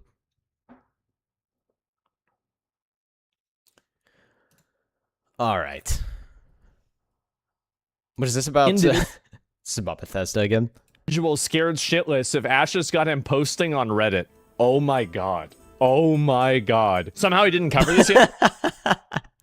Todd Howard's posting on Reddit. Yesterday, Asha has Todd at gunpoint. Wait, what is this? A note from Bethesda Game Studios. Somehow I missed this, okay? We love making these worlds as much as you love playing them. Today, we want to share what's next for Bethesda Game Studios and what you can expect from us in the years forward. The future of Fallout. Fallout is one of our biggest priorities today. Fallout 5 remains our long-range destination, and we have multiple the Patriot Fallout did do some things that right-wing would do, but his ideology, if you read his book, is completely left-wing. Yeah, exactly. North Korea is described in the war plans as a brinkmanship oligarchy. Projects in active development right now. Just to cut to the chase, they announced they are working on Fallout 3 and Fallout New Vegas remasters. Okay, that's great. Now let's look at the Elder Scrolls. The foundation extends beyond our teams to the technology, tools, and systems that will power the next generation of Bethesda RPGs. Our teams are now developing the Elder Scrolls 6 and Fallout 5. Fallout 5 is currently in pre-production. Elder Scrolls 6 is our primary development focus today, with the majority of our team currently working on the next chapter. I'm just waiting with morbid curiosity to see what these games look like. Like, to be honest, I have no hopes for them, but I'm also not as, like, doom and gloom about these as I am about some of the other ones. You know what I mean? I don't know what it is, but I just don't feel... it's probably because there's not anything to see of them yet, but I'm sure once we see some of them, it'll be a lot more clear whether it's going to be super gay or not, but I'm curious to see what these games would be like. Not because I want to play them necessarily, but just because I just want to see them. I'm curious to see what kind of drama these are going to spawn, if any. Of the franchise. Players will be exploring Skyrim. 15 years later, we know it's been a very long wait for the sequel. The next chapter is on the way, where we're planned to be, loving how it looks, and as playing long as it they're every mod day. friendly, The road surely ahead. they We're will building be, a right? future. Like, you can't imagine they wouldn't be. That'd be crazy if they weren't. I mean, if it works out, it would be nice, but the Oblivion remake has catastrophic performance issues, so I wouldn't hold my breath. Basically, everything that releases nowadays has catastrophic performance issues because every game is designed in-house, being tested with a freaking 5090, 128 gigs of RAM, and, you know, a freaking Ryzen 7 9800X3D or whatever the frick the CPU is. Like, and they're like tested to get like 60 frames on that system. It's like, oh yeah, great. I think it's going to be a lot of fun for me to try and play this on my computer that's worth like a fourth of that. I think the game development world has such long gaps that the new generation just doesn't go to them for entertainment anymore. As far as I'm concerned, no Fallout that came out of Bethesda is canon, so I have zero interest in anything they make in the Fallout universe from now on. For Fallout, The Elder Scrolls, and Starfield. So they basically got narrowed down into just a handful of games. Fallout Remasters, fucking finally, best Friday news of our time. It's so peak. Was Phil Spencer actually cucking the entire Microsoft portfolio? You're telling me this new lady pulls up, and with the first real communication from Bethesda in over a decade, you guys haven't even acknowledged Elder Scrolls 6 in nearly 10 years. That's true. I can't believe I'm ever saying this, but this lady kind of seems like Xbox's saving grace at the moment, which is hilarious because she's admitted she's not a gamer in the past. But at the very least, I think she knows what the consumers want more than anybody who's been leading Xbox in the past, I guess. Like, I don't know. I think the decisions she's made and the statements she's made have actually been pretty freaking good. With that said, it's Microslop, it's Xbox. I don't have high hopes. Yep. Somebody just takes over and they say, listen, guys, it's time to start working. Remember, your job lays off a bunch of people. Makes Obsidian cancel all their woke slop immediately. Makes Obsidian start production on the new Fallout. All of a sudden, we get news on Fallout 5, Elder Scrolls 6, and announcements on 2 remasters. I might have to kneel. Want to keep telling those sweet little lies, Todd? Because I'll fucking do it, you little bitch. I know that individual scared shitless if Ashes got him posting on Reddit. He's actually, they have at least they're handing Fallout 5 to Obsidian, but then again, avowed. The thing about these dev studios is like, even if it was a good dev studio in the past that made a great game, none of the people there anymore are any of the people that actually worked on the good stuff.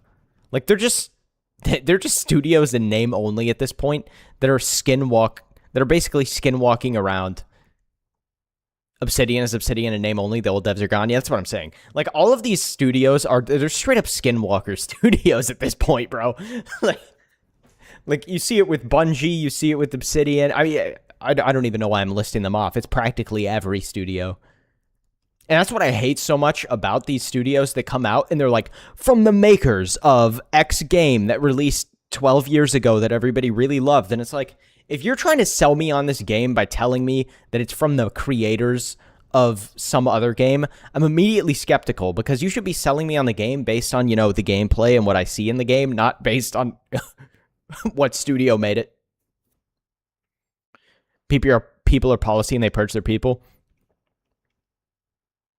The issue with Oblivion Remake is that it was using outdated engine for physics and the like, but overlaying the UE5 for lighting and textures. Match made in hell. UE5 is just... Aren't they moving to UE6 soon, too? I mean, I'm pretty sure it's already out, but... I mean, maybe it's more optimized? I don't know, dude. The games these days, I don't even understand why they're making them so graphically intensive when 90% of systems can't even run them in the first place. Have him in the trenches. Like, listen, I appreciate looking at a pretty game. I appreciate looking at a good game. But I also appreciate playing the game a whole lot more than I appreciate just trying to stare at it in its 4K, you know, glory. Like, I can't run a game in 4K. The problem is that nobody makes engines for their games. Yeah, it just takes so much time. I waited 15 years for Stalker 2. was a complete idiot and pre-ordered it, and after one playthrough was so disappointed I'll never touch it again. Hey Reddit, I'm a professional worker and I read your comments all the time and deeply appreciate your passion for our work. I don't know what to post and we're usually very quiet. Today's info was an attempt at changing that and letting everyone know what we've been working on for the past several years and to look at what's to come. Know that we're constantly listening and Or to your keep top of the telling line us brand how to new be video even card better. catches You'd on be fire, surprised yeah. how many great ideas I get from Reddit. You know what's really sad, Todd? Is that I played Starfield and I'm not surprised by that. I want you guys to understand this. I played Starfield for 67 hours. I reached level 100. How many hours? Somebody's gonna make the stupid joke in his chat, bro. Yeah, I already see like 14 people typing 6-7 in his chat. Bro, you can make games look gorgeous and performance friendly. Look at Doom Eternal. Look at Kojima's custom engine. Yeah, bro. Look at like The Witcher 3. Plenty of games that run just fine that look good. RDR2. I basically did everything in the game, and I did everything on very hard mode as well. I'm not surprised at all the fact that you got a lot of these great ideas from Reddit. So after Bethesda's announcement for Fallout 5 is in development with more projects, Bethesda Game Union, the Bethesda Game Union urged fans to not forget about the recent layoffs and criticize the timing of the news. I've said it before. Every gamer boycott is one 3-minute cinematic away from being over. These are the closing days of the third era. And That's the true, final bro. hour. Like, I can't believe I'm going to say this, but the Elder Scrolls Online still has, like, one of the absolutely sickest game cinematics of all time. Like, random armored knight fighting off the Elder Scrolls Online protagonists. Cinema. What can I say? That was peak. I've never even played Elder Scrolls Online, but I'll always remember that cinematic. Of my life.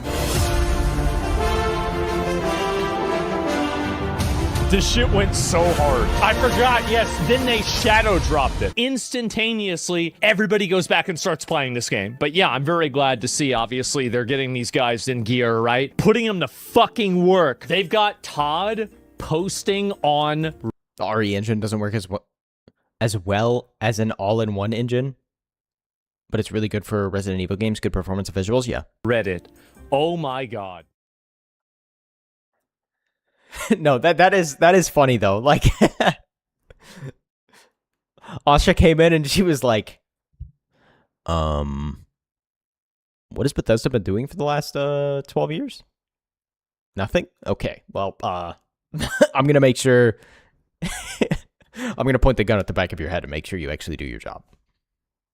Like, it's crazy that that's even the case. Bro, read that in slow motion.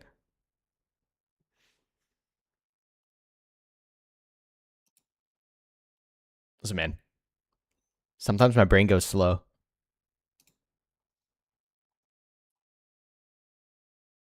When you have studios with 2,000 employees and they're making their own optimized engines, we got a problem. That's true. I'm still wary of Asha, however, she does give me faith. Yeah, I mean, I totally agree. Far be it from me to not be wary of anything Xbox does, right? But at the very least, laying off all those people, cutting down the corporate structure, totally necessary. She's making the actual game devs say stuff, which is important.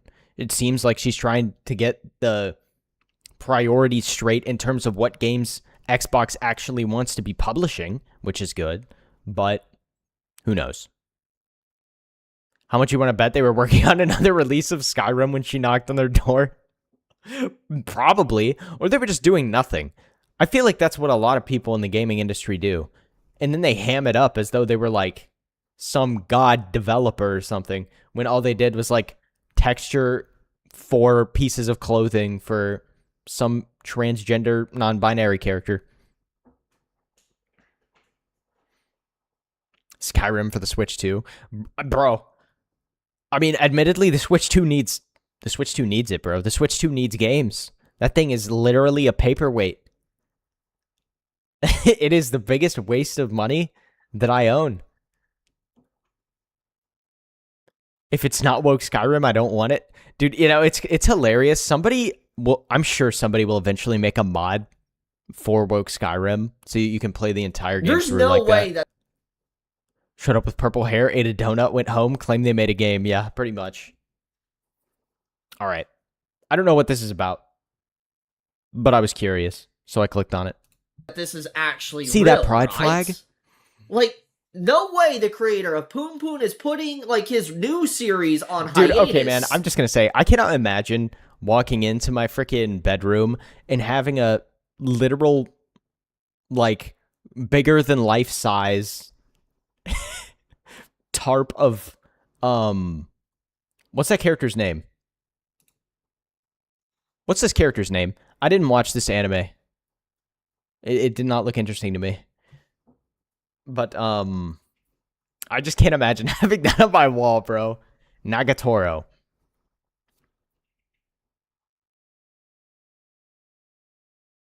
Hiring lip ring designer, starting salary $120,000 with a lifetime of tubby custard. I might have to sign up for that position. It's chibi, so I mean, yeah, I know, bro. I just can't imagine it. It's funny to me. Over this. Like, give me a second. What is that anime even about, by the way? Like, I genuinely don't ever... I don't even know what it's supposed to be. To just cross-check and confirm if this is real or not. It's real. Oh... Okay. It's real. Let's just get right into this then. Okay, so I'm gonna wing it. I want to talk about my initial... Wait, this guy's so base. Technically, manga artists aren't supposed to use AI, but if you use AI, the quality shoots way up, so wouldn't it be better to not draw now? Holy based. Holy based. Slice of life cool setting, girl bully a nerd, then fall in love. Just the girl in the poster teasing the MC, that's about it?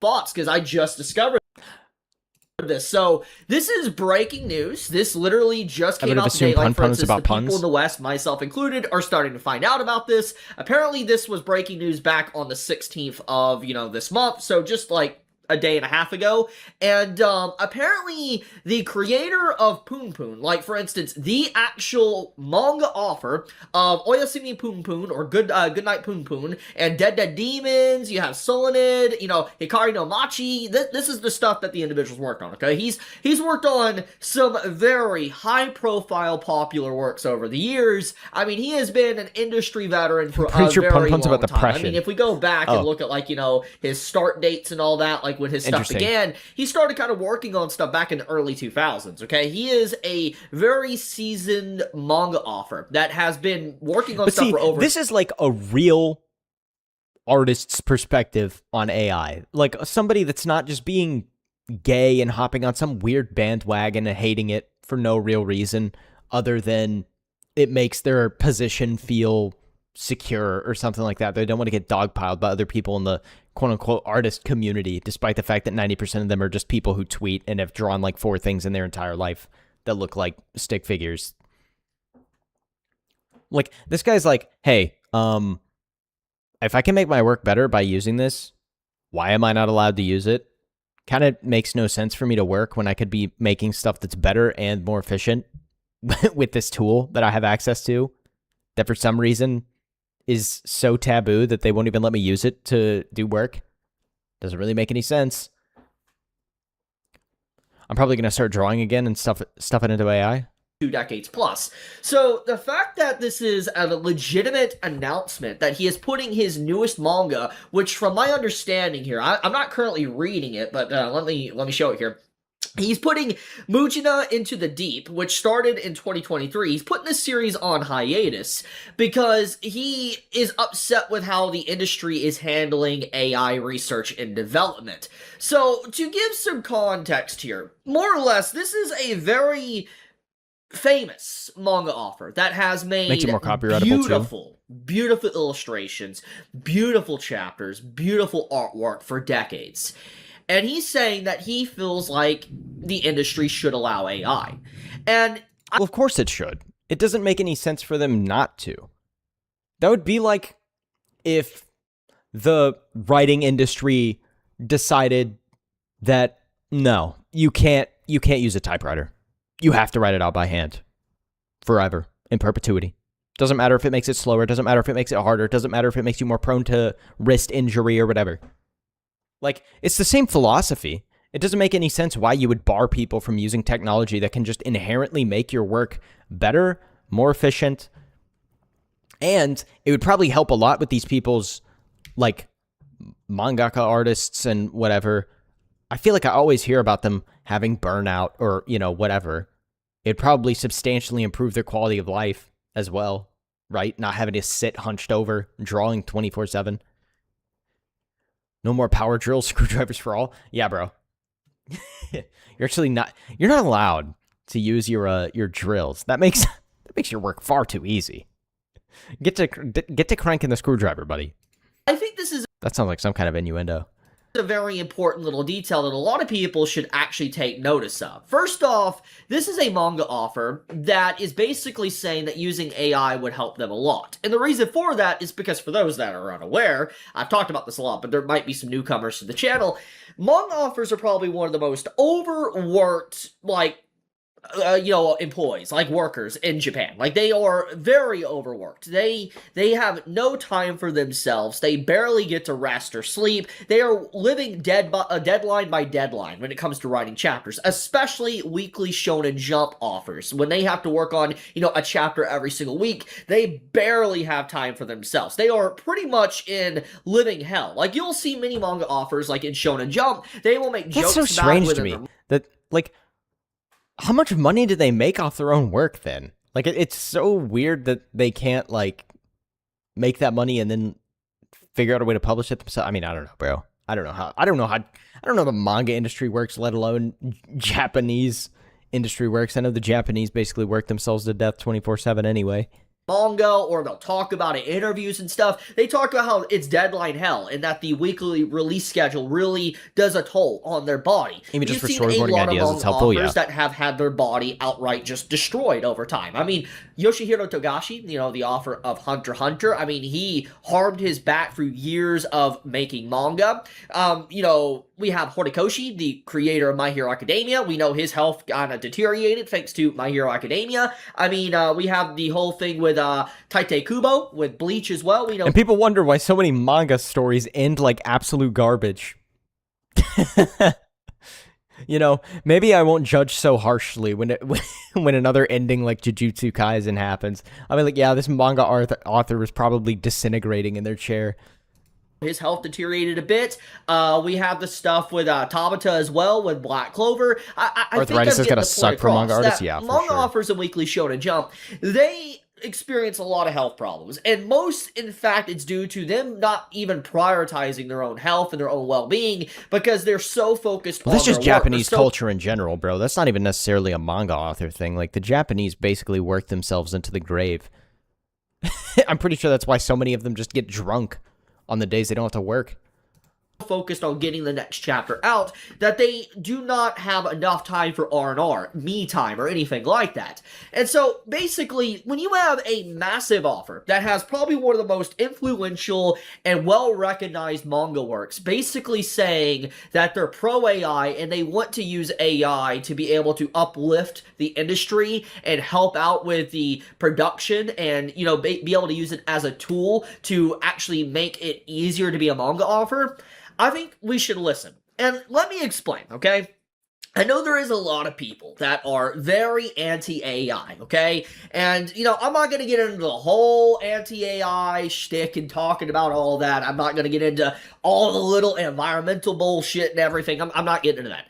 However, what I will say, and this is my personal perspective on it, I think that there is a clear, obvious, usage of AI, that there is a lot of companies and a lot of artists and different people that are using AI that are just not being transparent about it. Well, it's just inevitable, bro.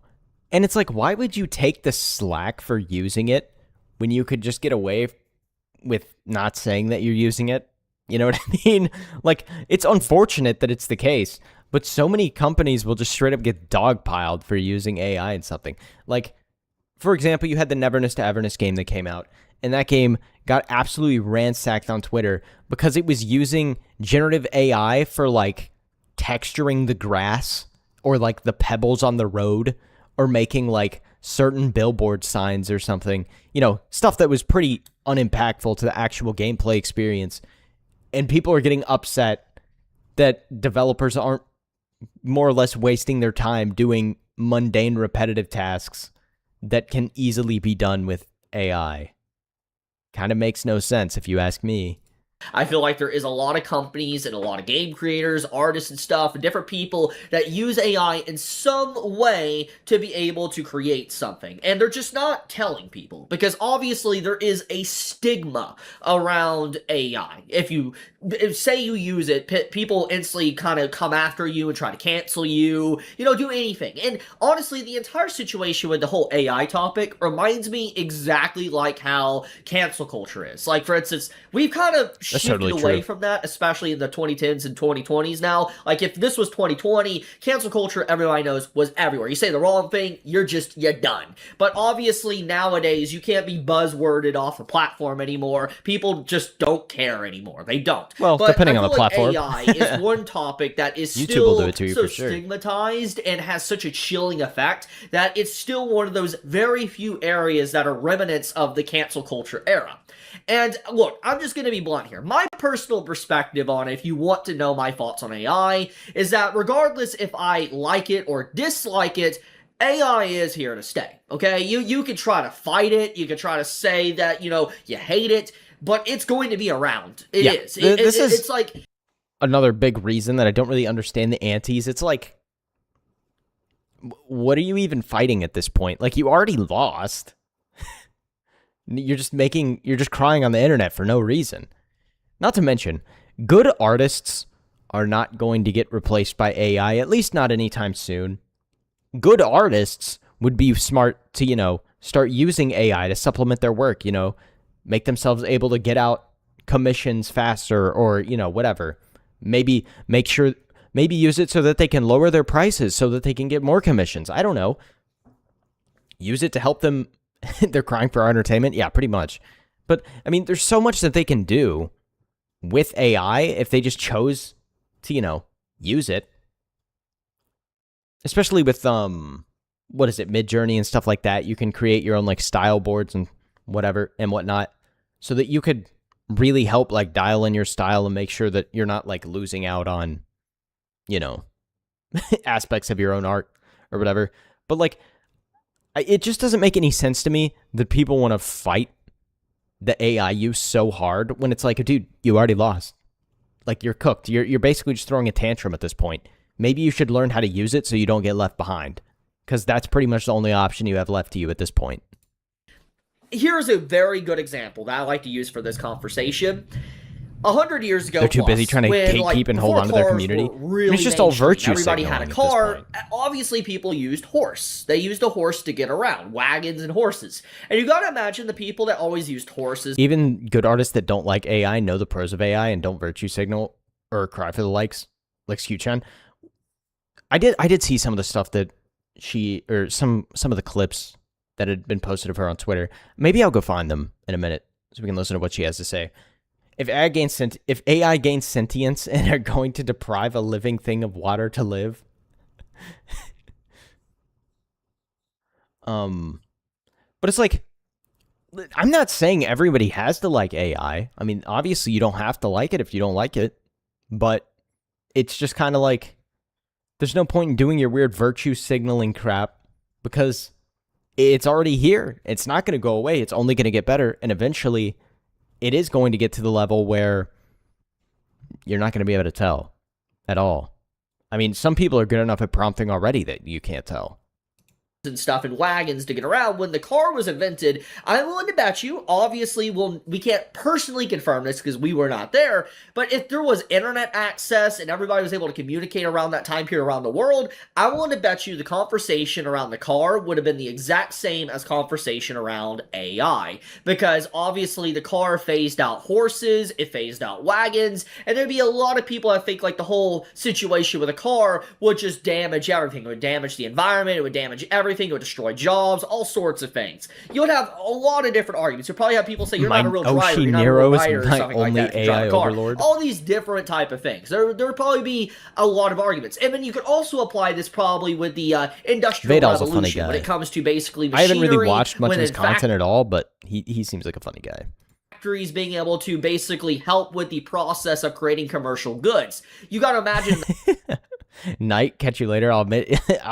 You can admit your AI, I'll believe you.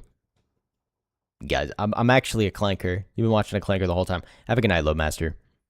There will always be a market for good artists. Just like handmade furniture. Yeah, for sure. The past, when people were, let's say, blacksmiths, and they were making swords, making armor, making anything they can and all that with their bare hands, when the Industrial Revolution came around and they started mass-producing consumer goods, there was definitely a lot of people that probably are very upset about that and basically did not like that change. But, in fact, it did benefit society, and obviously, society wouldn't be like it is today if it wasn't for that revolution. Yeah, guys, aren't you so upset that you can type on a computer and you have fonts? Like, all those poor calligraphers that got put out of work, bro. You didn't hear anybody cry about the calligraphers. Technology. So what I'm getting at here is we're coming full circle with AI. AI is, regardless of your perspective, if you hate it or you love it or whatever, it is a technological next step. It is. And if anything, they can ask whatever they want, claiming it's made without AI. Obviously. But it is a tool. And I feel like when you have someone that is as high profile as the Goodnight Poon Poon offer, saying that they want to use AI to be able to help the problem. They're estimating another 170 million jobs by 2030 filled by AI. I mean, that's definitely true. There'll definitely be jobs being made by AI, but what about the jobs that get removed by AI? Because I'm sure it won't be 170 million just positive job creation. I'm sure there'll be a lot of job, reduction versus 78 million displaced. Okay.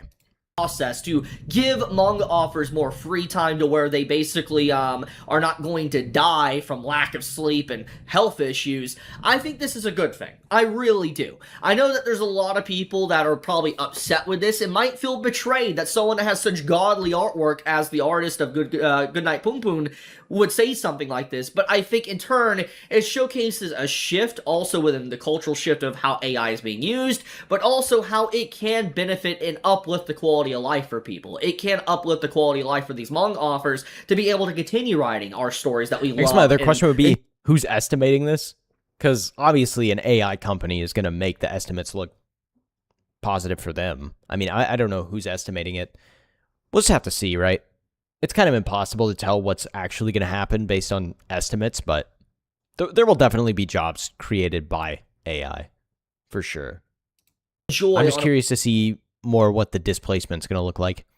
Weekly or monthly. Because I think a lot of the displacement's going to be happening, right? Like at your fast food drive-thru, for example, where, to be fair, so many of the fast food drive-thrus I've gone to in the last, 5 years, the people at the drive-thru, barely even speak English in the first place, so it's like, I don't really understand how you can have a customer service job when I can't understand you, but I went to a Wendy's not long ago, and there was just I was talking to ChatGPT.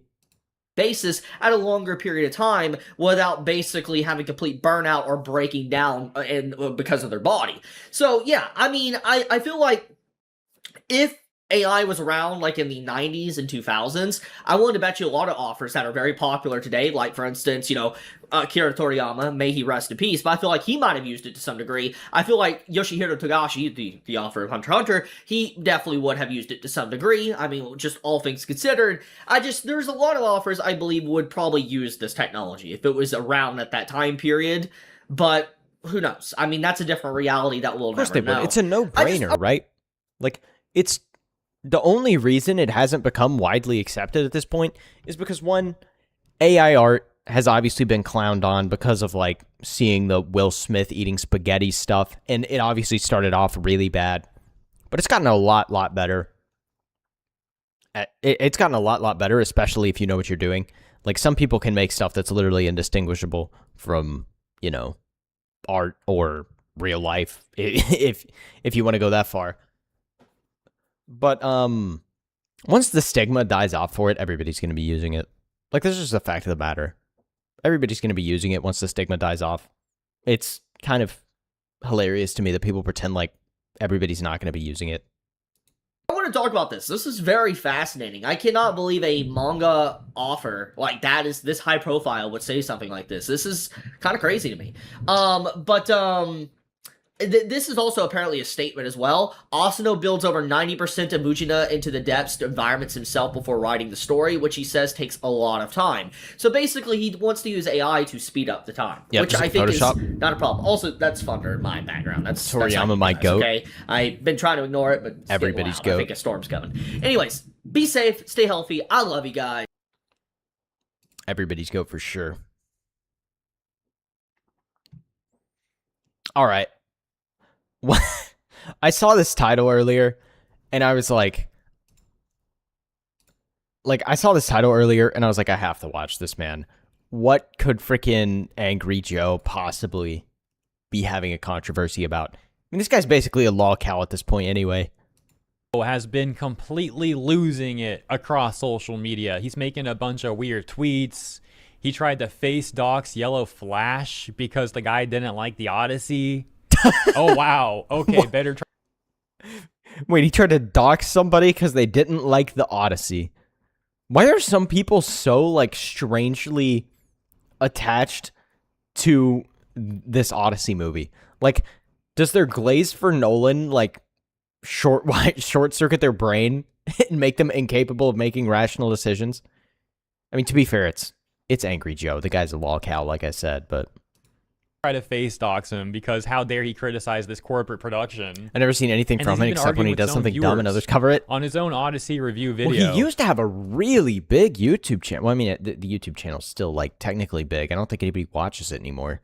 The Angry Joe show, I used to remember it getting recommended to me all the time. I never watched the guy because I found his content kind of cringe, to be honest, but... His viewers are definitely criticizing the video, and he's arguing with them in the comments. It's a very strange series of events to be witnessing. So yeah, he's kind of been all over the place. This is a rough series of events, somewhat in order. This was one of the first things he said. So with this account, Alan NG posting dropped to 97%. Take that, chuds. # vindicated. I'm not familiar with this guy. Some people are saying he's being satirical. I don't know. But the point is, Joe sees that tweet and responds with this and says, how many of y'all think the Odyssey is about to get review bombed online for reasons that have nothing to do with the quality of the film itself? Raises hand. He's going to say something like that, but then the reason people would be even review bombing it in the first place is because the casting choices make no sense and actively harm the movie. Yeah, Joe used to be okay. Strange how he kind of went crazy around 2016. Isn't it strange how so many people went crazy around 2016? A certain person seems to have cooked a lot of people's brains, frankly. I wonder who it could be. And Endymion would then respond to Joe saying, yeah, you're a good consumer, Joe. A very good consumer. Keep consuming, please. They love that. Yes, Joe, keep lapping up whatever they give you. Joe did not like that response. He quote tweets Endymion and says, it's hilarious how pathetic you sound crying so hard about this film and how much Sinone's actors triggered you over their appearance. Quote, you're cattle if you watch this movie that casted that person Achilles or not. Unquote. Seriously, what the frick is wrong with you? Along with that comment, Joe also posted a screenshot of a different I've never seen this level of brain cooling, frankly, it's pathetic. I guess he didn't like this either. Let's see what's in this take. So Endymion said, so Chris Gore confirms Elliot Page's character in the Odyssey, Sinone, replaces Achilles' role in Christopher Nolan's version of the story. Instead of Achilles being who Odysseus meets in Hades, he meets the ghost. Greatest soldier ever, by the way. Allegedly. Of Sinone instead, insinuating that Elliot Page's character by proxy is Achilles and everything but name. They actually did it. That's the stupidest change I've seen in a movie in a long time. Wow, if you watch this and pay money for it, you are cattle. Endymion responds to Joe again and says, that's right. What is this picture of Ellen Page in the freaking Viking helmet? Joe, be a good consumer. That's right. Plug those knees in the sand, Joe. Keep going. Nolan is about to fill you. Gross. Okay. We get it. We get it. Be a shill. And then Flash just responds with this picture from the movie that's totally not an edit. This is no, this was real screenshot there. Around the same time that conversation was going on, this was also occurring, and this is the exchange where things really started to get crazy. So, Yellow Flash posted Angry on his Joe own just wants you to eat your goy slop, bro. Joe, this tweet that says, I was fat and sedentary for years. It wrecked my back, still dealing with the fallout years later. Took real work. Consistency in the gym, diet changes, and facing hard truths to fix it. If you're unhappy with where you are, start today. Small habits compound. No one's coming to save you. It's on you. Magic drugs won't help you in the long run either. Only hard Based work. and true. And Joe saw that tweet. He didn't like this one either. Decided to chime in. He says, now this explains a lot. Good for you. Now to work on not being so... The projection is absolutely insane, bro. Oh my gosh. Such a piece of garbage to others online because of how unhappy you were with yourself. And Flash posts a very disturbing image in response. I'm only going to scroll for like 1 second. Prepare yourself or shut your eyes for the next second. There you go. Oh, hold on a second. Okay, there you go. And there's like that's not edited, by the way. Other that is not AI. That's real. Where everyone's basically criticizing Joe here, leaving posts like, Joe, what the frick happened to you, man? I grew up watching your content. You taught me how to be more critical on games. And now you're the one acting like a jerk. This one's saying maybe... You know what happened? He got big enough to be let into like the industry and shake hands and, you know, have his peen jorked off by these people. So now he doesn't want to insult them at all whatsoever because it'll risk sponsorships or whatever, you know. It's the same thing that happens to all these journalists that get early access to games and stuff. They never want to actually criticize anything anymore because it knows they might get their special privileges revoked. I suddenly need a gown of bleach for reasons. Some would say that was AI. No, that was real. That was not AI, not edited. But that's exactly what happened. The guy got big enough to get the special privileges, and then he got afraid that if he actually kept speaking out against, you know, whatever, or criticizing anything, that he was going to get his special privileges revoked, and he'd be just like all the other goys. Flash is a jerk. Don't know him. Calling someone a piece of garbage because they were unhappy with themselves due to being obese when you yourself, Joe, are obese is ridiculous. Are you also unhappy with yourself due to obesity? You are what you hate at this point. Well, I can tell you authenticity you might have had. Yeah, I met Flash sure. back during the Vic saga. And as long as I've known the guy, he's been very nice and very cool to me, so I appreciate that. Flash himself also responding to Joe, and again, the context is important here. Flash was just making a tweet. Yeah, this is just a tweet about him talking about self-improvement. Like, this had nothing to do with the Odyssey or anything, bro. Tweet on his own page about self-improvement. Joe saw that, got mad at it, and now Flash is saying, in response to Joe, hit the gym, Joe. Then maybe you won't crash out so hard over fictional characters. I get that he made like a goofy AI image. I mean, not AI image, very real image of Angry Joe in like a response on Twitter. But like, dude, if you can't handle getting roasted by a like very authentic and not a fake image on Twitter, what are you even doing on the platform, bro? Like, go outside. How old is this guy? He's like 40 something, maybe 50. I don't know. He's way too old to be, like, crying and, you know, getting in a pissing match on Twitter. Like, bro. Fun of. Joe says, you muppet, you literally just described your entire channel, lol. Here's you crying and crashing out about literally everything, including my mean tweets. It's probably why you hide your face, because you look like this. And Joe posts a picture of some guy that's not even Flash. Never too old to hit the gym, Flash then facetiously, okay, that was a struggle, says, how did you find my picture? Imagine if he was, going to the gym instead of, crashing out on Twitter. And Joe says, Google, big boy. Google, big boy. I don't need to use that AI slop like you do, but man, I'm just messing with you. I didn't mean to take such a low blow and hurt your feelings. But I've seen you say some pretty messed up stuff in the past.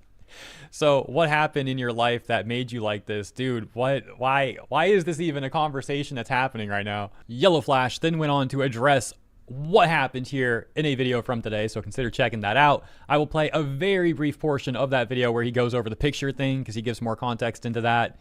Captioned, Angry Joe tries to dox Yellow Flash over the Odyssey and fails. This is why I love Twitter. It's an actual infinite content farm. Like, the Angry Joe does not realize that getting in a pissing match with this guy on Twitter is literally going to pay his bills, dude. I used to watch Joe on occasion. He was never very insightful, and his reviews were always pretty subpar. I honestly don't know how he made a career doing something he was never good at. Fails. Oh no, Flash. Oh no, we're all, dude, the grammar's messed up. My speaking's messed up. I think maybe we've all been on the internet a little bit too much, maybe. But, you know, what can you do? Flash then says, thanks for so much easy content, Angry Joe. Keep it coming. And Joe says, thanks for the engagement. Keep it coming. Wait, what? He's just repeating what Flash said. Keep it coming. Thanks for the engagement. Keep it coming. He's like a broken AI or something. What's going on there? In fact, why don't you do another 3 more videos on me? Since you're clearly my redacted now, I'll keep slapping you around on here, and you can cry about it on your channel some more each time. Also, he's known for doing paid I'm glad / sponsored reviews. He's never been reliable, trustworthy, or entertaining. That's what I said earlier. That's why he doesn't give bad reviews on anything. That's why he's completely untrustworthy. He likes his special privileges. He likes getting paid. I could help out. So now I'm going to show you some of the public reception. Kind of hurts the longevity and authenticity of your channel when you never produce an actual authentic piece of content. On his own channel, on his own video about the Odyssey titled The Odyssey Angry Movie Review. And then after that, I'll show you the clip of Flash talking about the incorrect face docs attempt thing. For context, you should know that Joe seems to have really liked this movie. He says he really freaking loved this film. Joe and that he Stick was liked dressing it so up in much costumes that he, in front of a quote, green gives it screen, his but yeah, it's not badass really seal of insightful. approval up front on quote. And going right to the comments, you can instantly see that his viewers had look what they try to mimic a fraction of AVGN's power. A different opinion, with top comments like, I'm so happy Braveheart was made in the 90s, and my favorite part was when Odysseus screamed, it's Morbin time. Another comment talking about Joe's co-host, Alex, saying, Alex is the only serious reviewer on this panel.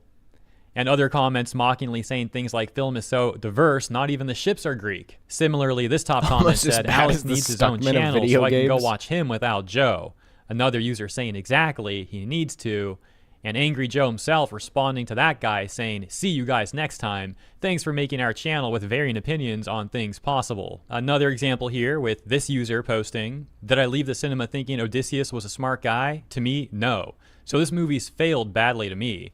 Joe responded saying, I don't think that was the only thing you were supposed to learn or take from Odysseus as a character, my guy. To which he got completely ratioed by another comment that essentially says, bro, did you even read the original? Aside from that, there are just a lot of comments criticizing Joe in this video, such as, Joe, quote, you either die a hero or live long enough to become the villain, and bro literally became corporate commander. But here's where things got very strange. Man, what happened to Morbius 2 would have been such a goldmine. Can you imagine all the video essays breaking it down? Some people's mortgages would have been paid off of a Morbius 2.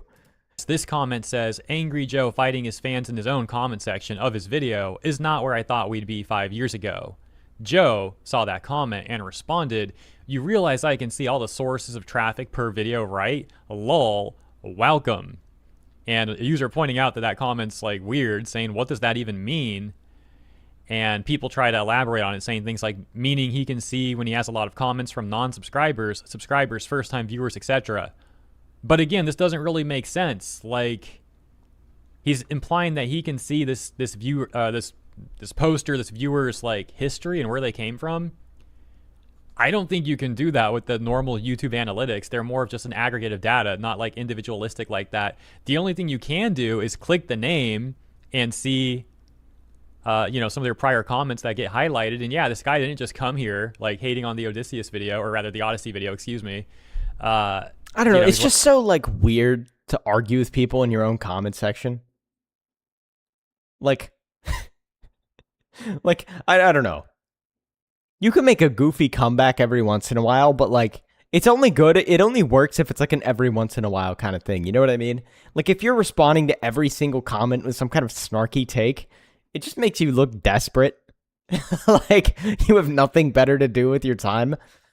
On the other hand, like, it does probably drive up your engagement because you're baiting at somebody else into commenting again, but I don't know.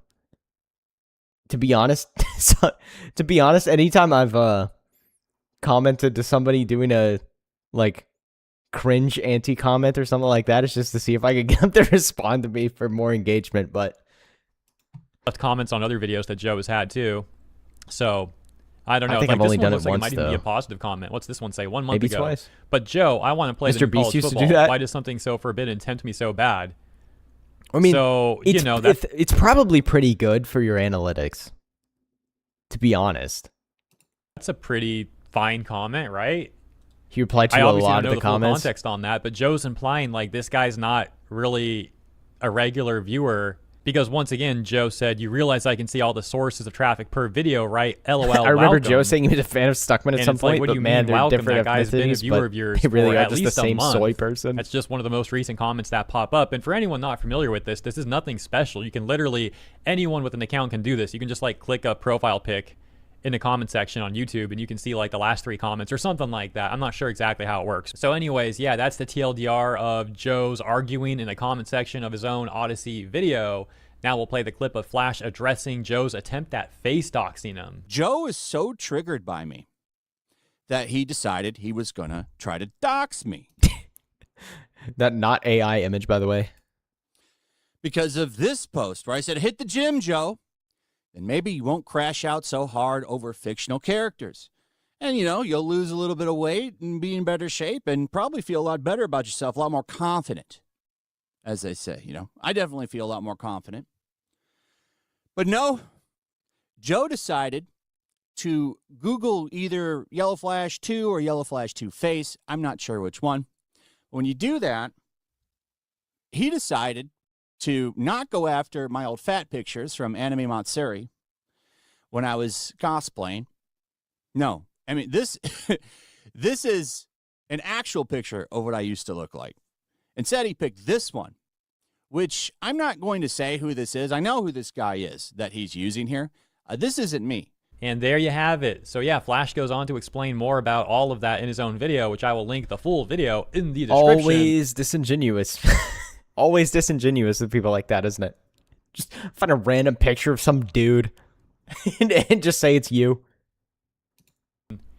That's essentially the situation. That's the latest. Thank you for tuning in. See you in the comments. Yeah, I don't know. Angry Joe's always been kind of just like a lolcow. Like, I feel like I've said it like 3 times at this point.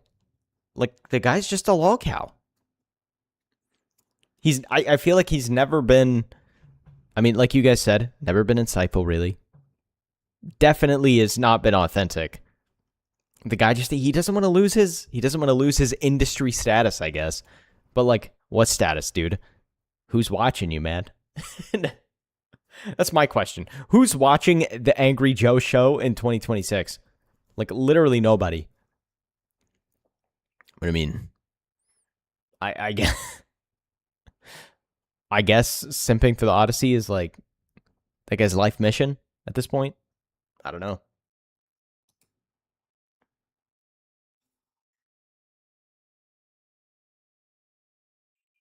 Kids, maybe? I don't think so. I mean, I don't know.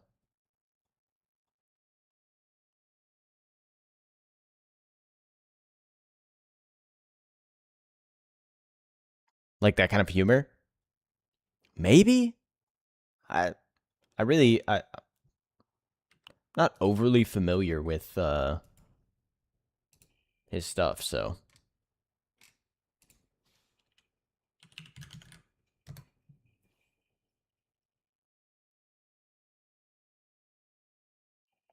All right, I wanted to pull this up. I wanted to see the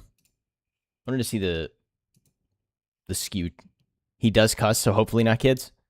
And I say humor in huge quotes. I was gonna say, I feel like his show was not like kid friendly. I do want to see. Well, I have seen what she had to say already, but I do want to watch it on stream.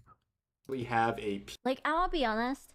I personally would. Now I don't know much about this VTuber at all, to be honest. Like, I don't know anything about her. But I guess she is an artist herself. Didn't use this. But do you think it's fair that when you're trying to start out as a streamer, you have to pay over $10,000 just to have a chance at having a model?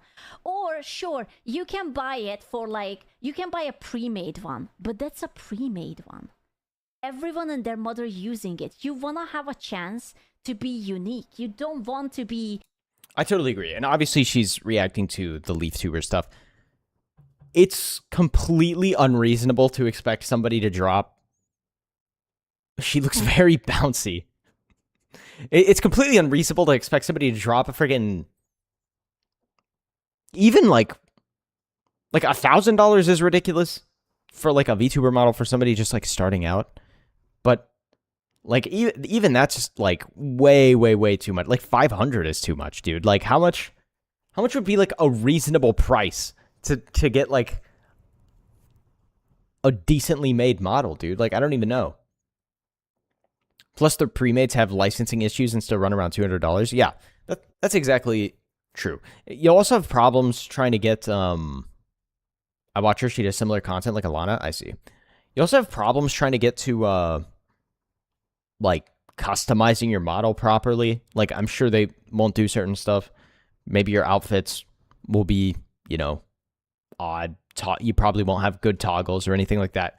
But, like, the VTubing space has become such, like, a ridiculously expensive, like, industry in the first place. Now, obviously, I have a PNG because I feel like it's more... I feel like it's at least more interactive than having nothing there. And there's emotes and the other stuff. Yeah, that's true also. Just like the basic Twitch streamer stuff. You have to have a microphone that doesn't break people's eardrums when they listen to it. And, you know, all the other stuff. So it's like, you're looking at a significant amount of money coming out of your pocket just to do this in the first place. As a hobby. And to even hope that anybody will listen to you or watch your content in the hope and have any kind of original design whatsoever. So, like, Leaf doing this is absolutely huge for people that don't want to spend, not even necessarily that don't want to spend, literally don't have the ability to spend freaking $3,000 on a VTuber model. And then, well, it's not even that. You have to spend money on somebody to draw the character, and then somebody to rig the model, and, you know, obviously, like you said, the emotes and all this other stuff. VTubing is nice and all, but personally, don't watch anyone based on their model. It's all about their character. Which is, you could have the best model in the world and be the most boring human being on planet Earth. And there are plenty of people that have great models that I don't like watching. Like, Iron Mouse has great models. I don't watch Iron Mouse. Shy Lily has a great model. I don't watch Shy Lily. I don't particularly like Shy Lily. But, like, you know, that's just me. Probably gonna mess around with it. Maybe I'll watch a react if anyone ever cameos me. Fucking, I don't know, Suika Avatar 9999. Right? You want to be your own person. But the thing is that just the art, mind you, from a mid artist, not like a good one, is going to be at least 1,000, if not 2,000. And then you have to get that rigged. Like, that's retarded. A good rig. Like, and what's even worse is, like, the mid artists are dare I say, not that good.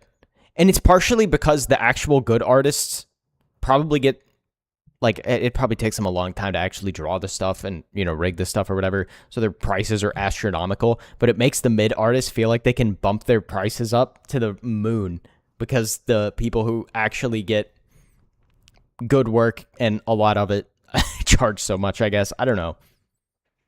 It's just completely unsustainable. It's like, who wants VTubing to be something that can only be accessible for freaking oil princes? Who is not going to give you like a Hololive rhombus is going to be at least 2 times. Because how much of a risk is it to invest that much money into something when 99.9% of content creators aren't even going to make enough money doing content creation in their entire career to make that money back? As well, at least. Listen, Philian is an amazing streamer, but look at her. Even she got trouble. She wanted to get her Nandroid and she couldn't. Because the artist who made that pre-made avatar didn't agree. So it's not good for her either. Why do you think she probably That's has the other to problem. do The this cheap whole, stuff like, is ugly. rebranding or Yeah. whatever? If she's coming Meanwhile, back, I'm making my own high-res memes / emotes on the fly. Dude, I like the like 3D movement that some of these people do. I think it would be a lot more fun to VTube with like moving your arms and stuff. But I'm sure that's also crazy expensive. going to be probably with a brand new avatar that can be finally her own. PNG still. Oh, I didn't expect the clip to end like that. I know there's more. People stupid. They are not stupid. They are elitist. they are still at that part where it's like, art should be ethical, and it should be a Renaissance painting, and you should never use like there are these like weird artificial rules that artists make for themselves. Yeah, that's true. We were just looking at it with the Chibi Reviews video, right? People for some reason are hamstringing themselves in the industry because they don't want to be seen as the guy that uses AI because it's too effective. Like, are we retarded? What do you mean AI is too effective? I think some of it you can down with Leaflet's tool. Just takes time like everything else. Yeah. Like I think Leaflet's tool is a really, really good thing. And it's only going to get better, right? Like, this is just the first iteration of Leaflet's tool. I'm sure if she wants to innovate on it, it'll get even better, for sure. Plus, the reactives are crazy, yeah. But, like, it's a huge step up for anybody that doesn't have anything. Or it would even be a huge step up for somebody like me. Like, I get that I have, like, the PNG or whatever, but I mean, it has, like, pseudo facial tracking and custom animations that you can make yourself. The only problem I've heard with it is that it'll still eat your tokens on failed gens, which, I mean, is pretty expected, to be honest. I mean, I expected it to do that, but there's an artist in Japan making PSD to Live 2D stuff. Not allowed to trace, but you're allowed to trace if it's a 3D modeling thing, but only if you pose that 3D modeling thing for yourself. If you trace someone else's art, then it's not good. But at the same time, you can pre-use assets in Clip Studio. Literally Paint, nothing wrong with like PNGs. Basically entire backgrounds, like 3D, whatever build shit. You know, like the rules Grox are has so GPT anyway. fucking vague. What you are allowed, what you're not allowed, what is ethical, what is not ethical. It always. I mean, depends on you who even you're see plenty of the VTubers just turn off their models half the time and use PNGs so they don't have to track. To, right? Like being inspired is allowed, but copying is not allowed. But sometimes copying is allowed because art is supposed to evolve. I don't know, man. This is just a bunch of people who, at the end of the day, are greedy for money, because this is not about art anymore. And many artists who are going to be complaining even in this video, It's about elitism. they just want their money. They are asking for extremely expensive prices, like up to 700, 800, 900, over 1,000 on VGen. That's the thing, though. Leaflet system is cheap on resources. You have to wait months for. And if you want to use it as a merchandise, you have to pay an extra fee on it. And that extra fee can be... You say 50%. I know artists whose extra fee for commercial uses were 200%. What? Big artist. 100 to 200% of the price. Imagine you're paying for an art and it's like 2,000 to 3,000 just the art because it's a good artist, and above that you want to make a merch about it. I know people like yeah, bro, enjoy taking out your kidney so that you can merchandise your own character. Also, not to mention, so many of these artists, like, so many of them will also get paid to do, like, non-VTubing art, where, you know, they're doing promotional art for your character or something like that. Like, there's so much stuff where it's just completely unsustainable. Even if I was rich as piss, I wouldn't pay these people all this money because it's like, it doesn't make financial sense to do it. Dan, who's paying that? You would be surprised. You would. Yeah, I think she's totally based with and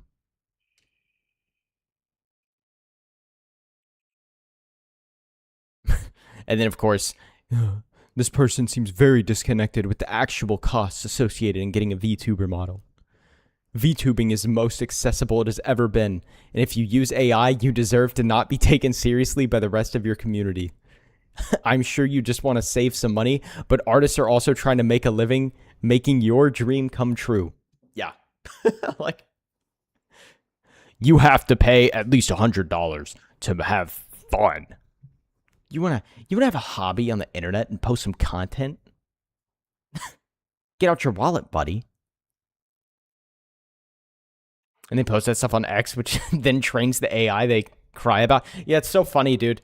They buy their blue check mark. They buy their blue check mark and funnel all their money into Grok and then grandstand about how much they hate AI. Like, so we're retarded. We're just we're grifting for that sweet X payout, I see. Crazy. Literally have a... Like, I'll be honest. I personally wouldn't... I have no idea what that GIF was down there. I had to scroll up, bro. It scared me. Excuse based. Yeah, I've never seen anything from her until this, but definitely seems based. I have to check out their content later. For sure.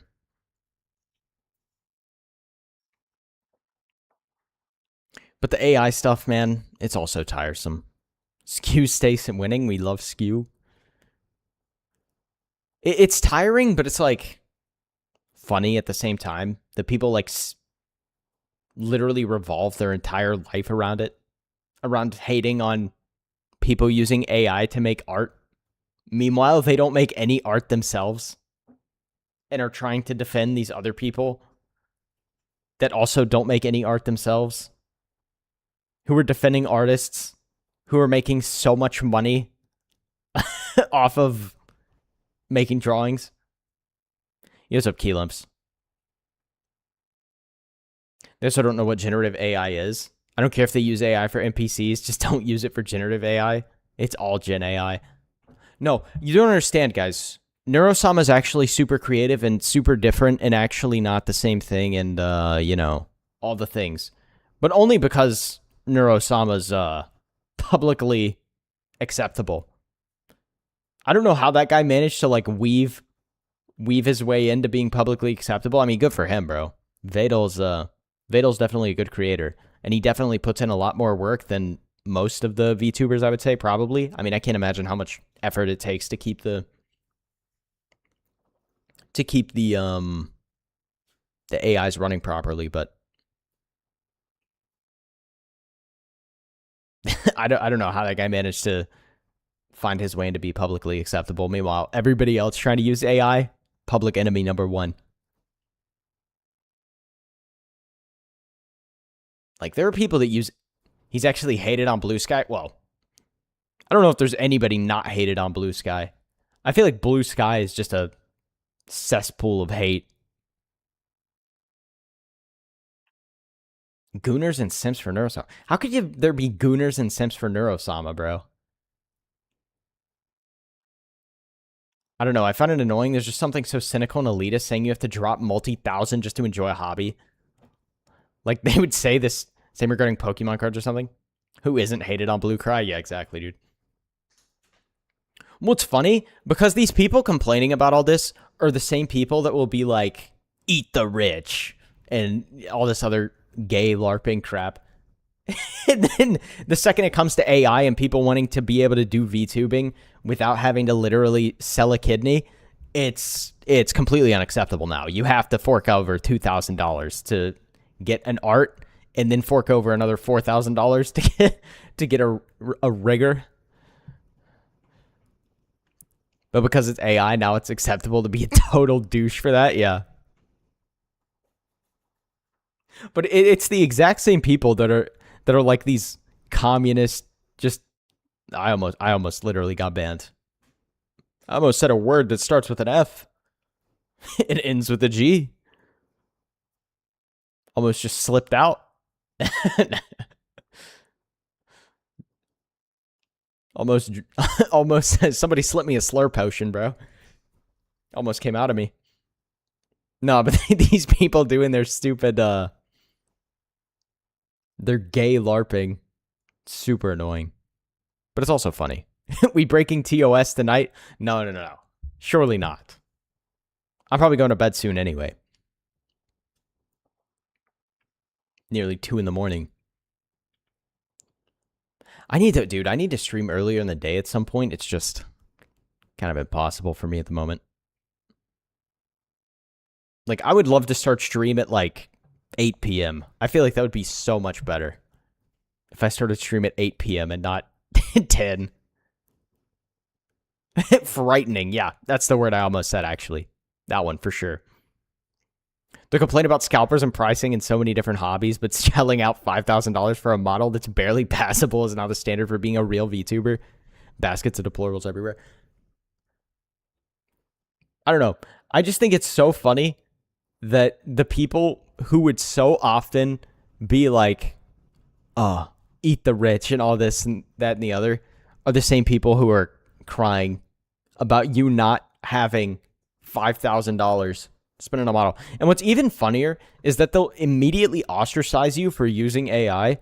And it's like, bro, I can't afford a freaking model, man. Like, what do you want from me? And they'll ostracize you and you'll be like, you're really making a good case as for why I should literally never pay you to make an actual model for me one day.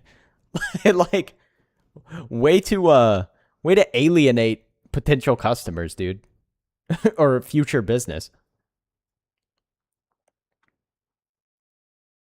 Why you so broke, bro? They don't like their hobby / vector of influence being accessible? Because they know when stuff like this gets accessible, people with real, not fake and astroturfed opinions will get into their hobby and they'll be really upset about it. If you're a broke boy, just say so. Like, for how long was VTubing like exclusively dominated by straight up leftists like Bao, you know? But now with stuff like this being more accessible, like I think Powder's model is probably like $150. You have somebody like Powder, but now her old model is probably really expensive. That thing's probably like $2,000 or something. But the model that she's gotten the most popular using is probably like less than $200. And that's dangerous for for these elitist people who want to gatekeep any kind of based opinions and keep this little sphere as some kind of leftist bubble circle jerk. They won't be special if anyone can do it. That's also true. They do like the elitism of it.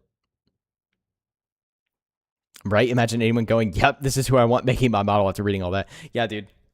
They call you subhuman and then they're like, now pay me $5,000 so I can make your model. Also, I'm going to hold it in purgatory like they did to Kirsha forever because I don't like your political opinions. So it's like borderline scamming.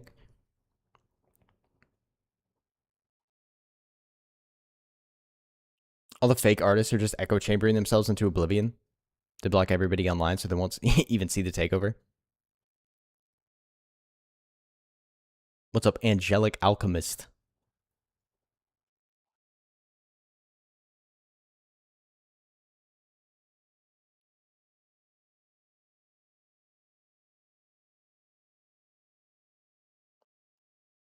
Can you watch Eric Cartman versus Charlie Brown? What is that?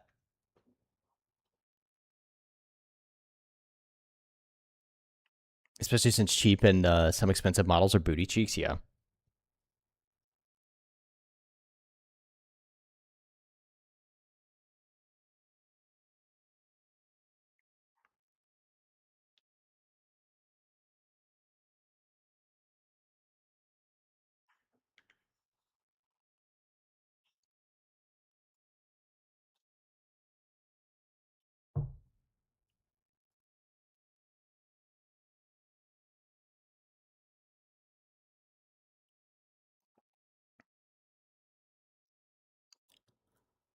That's random. I mean, I'll pull it up. Why not?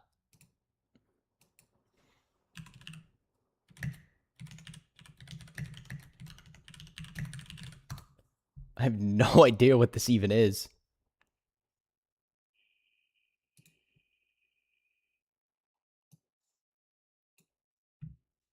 I'm going to be honest. I've never seen Never seen... Well, I mean, I know of South Park. I can't say I'm... Isn't straight up watching South Park gonna get you hit with anything? I have no idea, bro.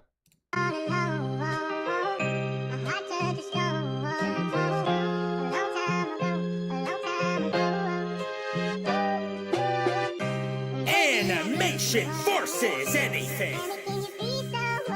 Eric Cartman versus Charlie Brown is a hood classic. Oh my God, Cash, shut the fuck up and listen. I just found the first Jew that celebrates Christmas. Shut up, fat ass. That's right, Cap. Mel Gibson tried to warn me. I'll have to fuck his mom tonight. She's pretty horny.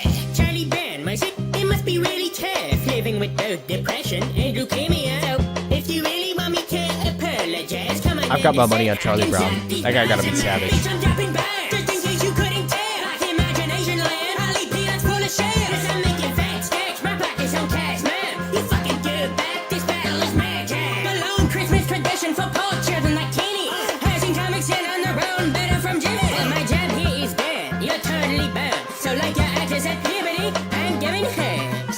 Linus to see who I'm stuck with. He'd be thrilled to finally meet the great pumpkin. You two are alike, though not that he's racist, but you're so insecure that you need blanket statements. So if you want attention, start by ditching the mask. It's like your fans are raccoons, cause they keep digging your trash. You're crying censorship, none of the networks care about us. By the way, stream our new specials on Paramount Plus. With the hate speech you're dropping, of course your ratings are bombing. Now you're just chasing the profit and saving face like Muhammad. I mean, you can't take a joke and your politics are backwards. Good grief, at least Kanye's a good rapper. I inspired the show that you copy all the time. Charlie has more ammunition to call Cartman. Decline. Now you're middle of the road, you lost track of what you fight against. So it makes sense you'd end up living on the side of it. Charlie, you're making my buzz here. What a singer. Didn't expect Saul from the kid in love with a ginger. I know it's hard, you know, dying of cancer. But I'm here to tell you, taking your life is not the answer. Don't try to hide it. I can tell by your I was never a big, like, South Park watcher, to be honest.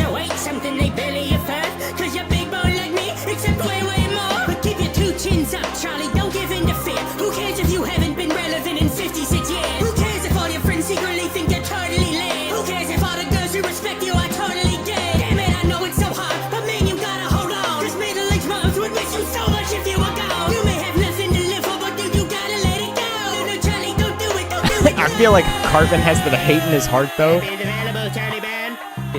He definitely has the hate. Get it sorted out today. Good grief. Hey, where the fuck are you going? Hey, come back here. Hey, you fuck you then. Go ahead and do it then. I don't give a shit.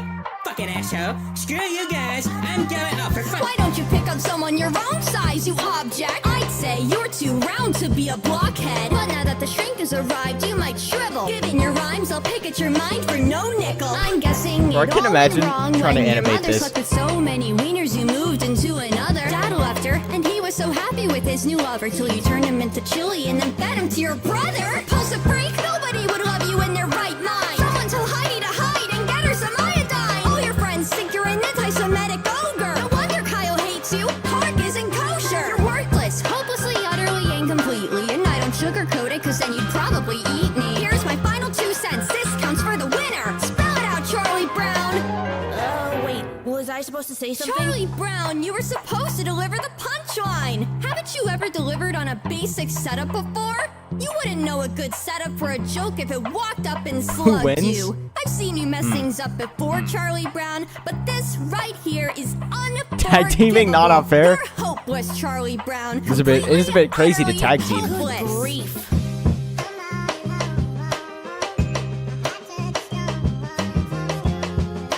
Huh.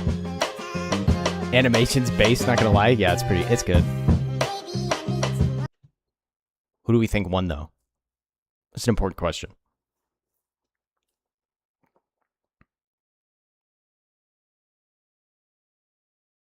What do I think? I think Charlie Brown was the most creative with his insults.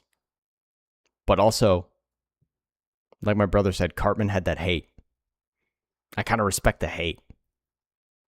That's what I was going to say. Cartman, that's what I was going to say, bro. Cartman, there's something about the hate, man. I think I'll go with Cartman. I think I agree. I think Cartman was kind of cooking. Like, that guy had no thoughts, no plans, only hate. Cartman has that cruelty. I respect that. Yeah, also, getting double teamed at the end, kind of unfair. Kind of unjust.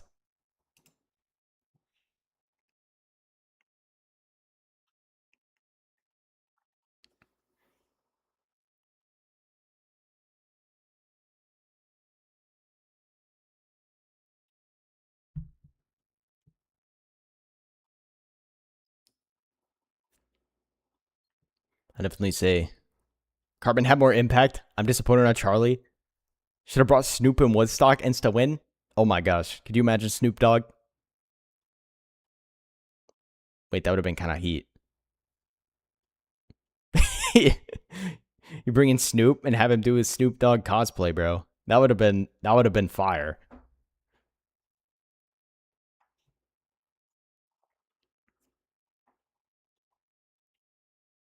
Dude, I don't even remember the last time I saw a Charlie Brown movie. Like, I actually had to be like, Snoopy? Yeah, I know his name's Snoopy. Bro, like, what? like, I know. Yeah, I mean, it's just shortening it.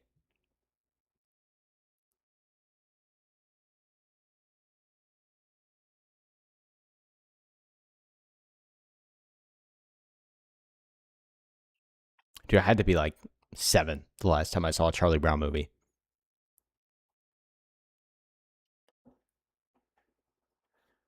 Yeah, I think Cartman won. I think the hate just wins. Like, the guy was operating on maximum hate.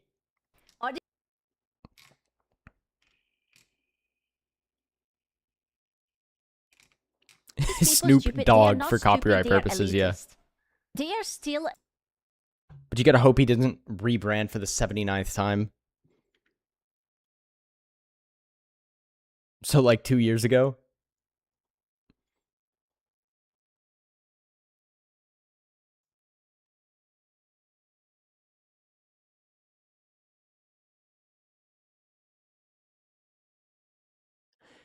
Yep. Scooch-Chan's, her take on the AI stuff was based, actually. Charlie not being relevant in 56 years was brutal. Kind of was, but, like, also, is he not relevant? I mean, he's not relevant to anybody above the age of 10. I don't know how popular he is. Like, I'm sure they still play the Peanuts movie at school. In, like, elementary schools. I'm sure they do. Like, there's no way they don't. on those days where there's literally nothing to do, so people just watch a movie. Unless I was going to, like, some boof school where there was no education.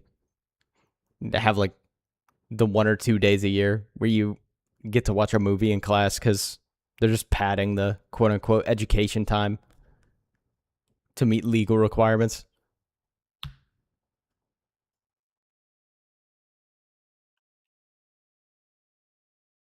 It's really unfortunate how schools are just glorified daycares at this point.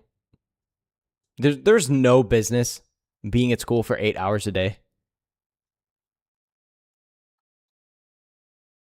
He was still pretty popular in the 90s when they still had him in the newspaper comics.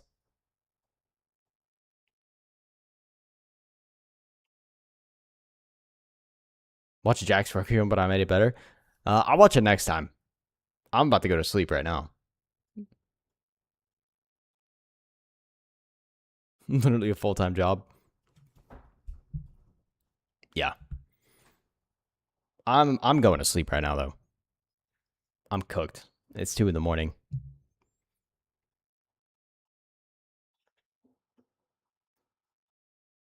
Asman dropped a vid watching the blue hair drama. Dude, I would upload that to YouTube, but I genuinely don't think I'd watch it. I feel like I have to be a lot more... every time I try and upload something that I think's actually... Like, okay, not every time. But I do upload...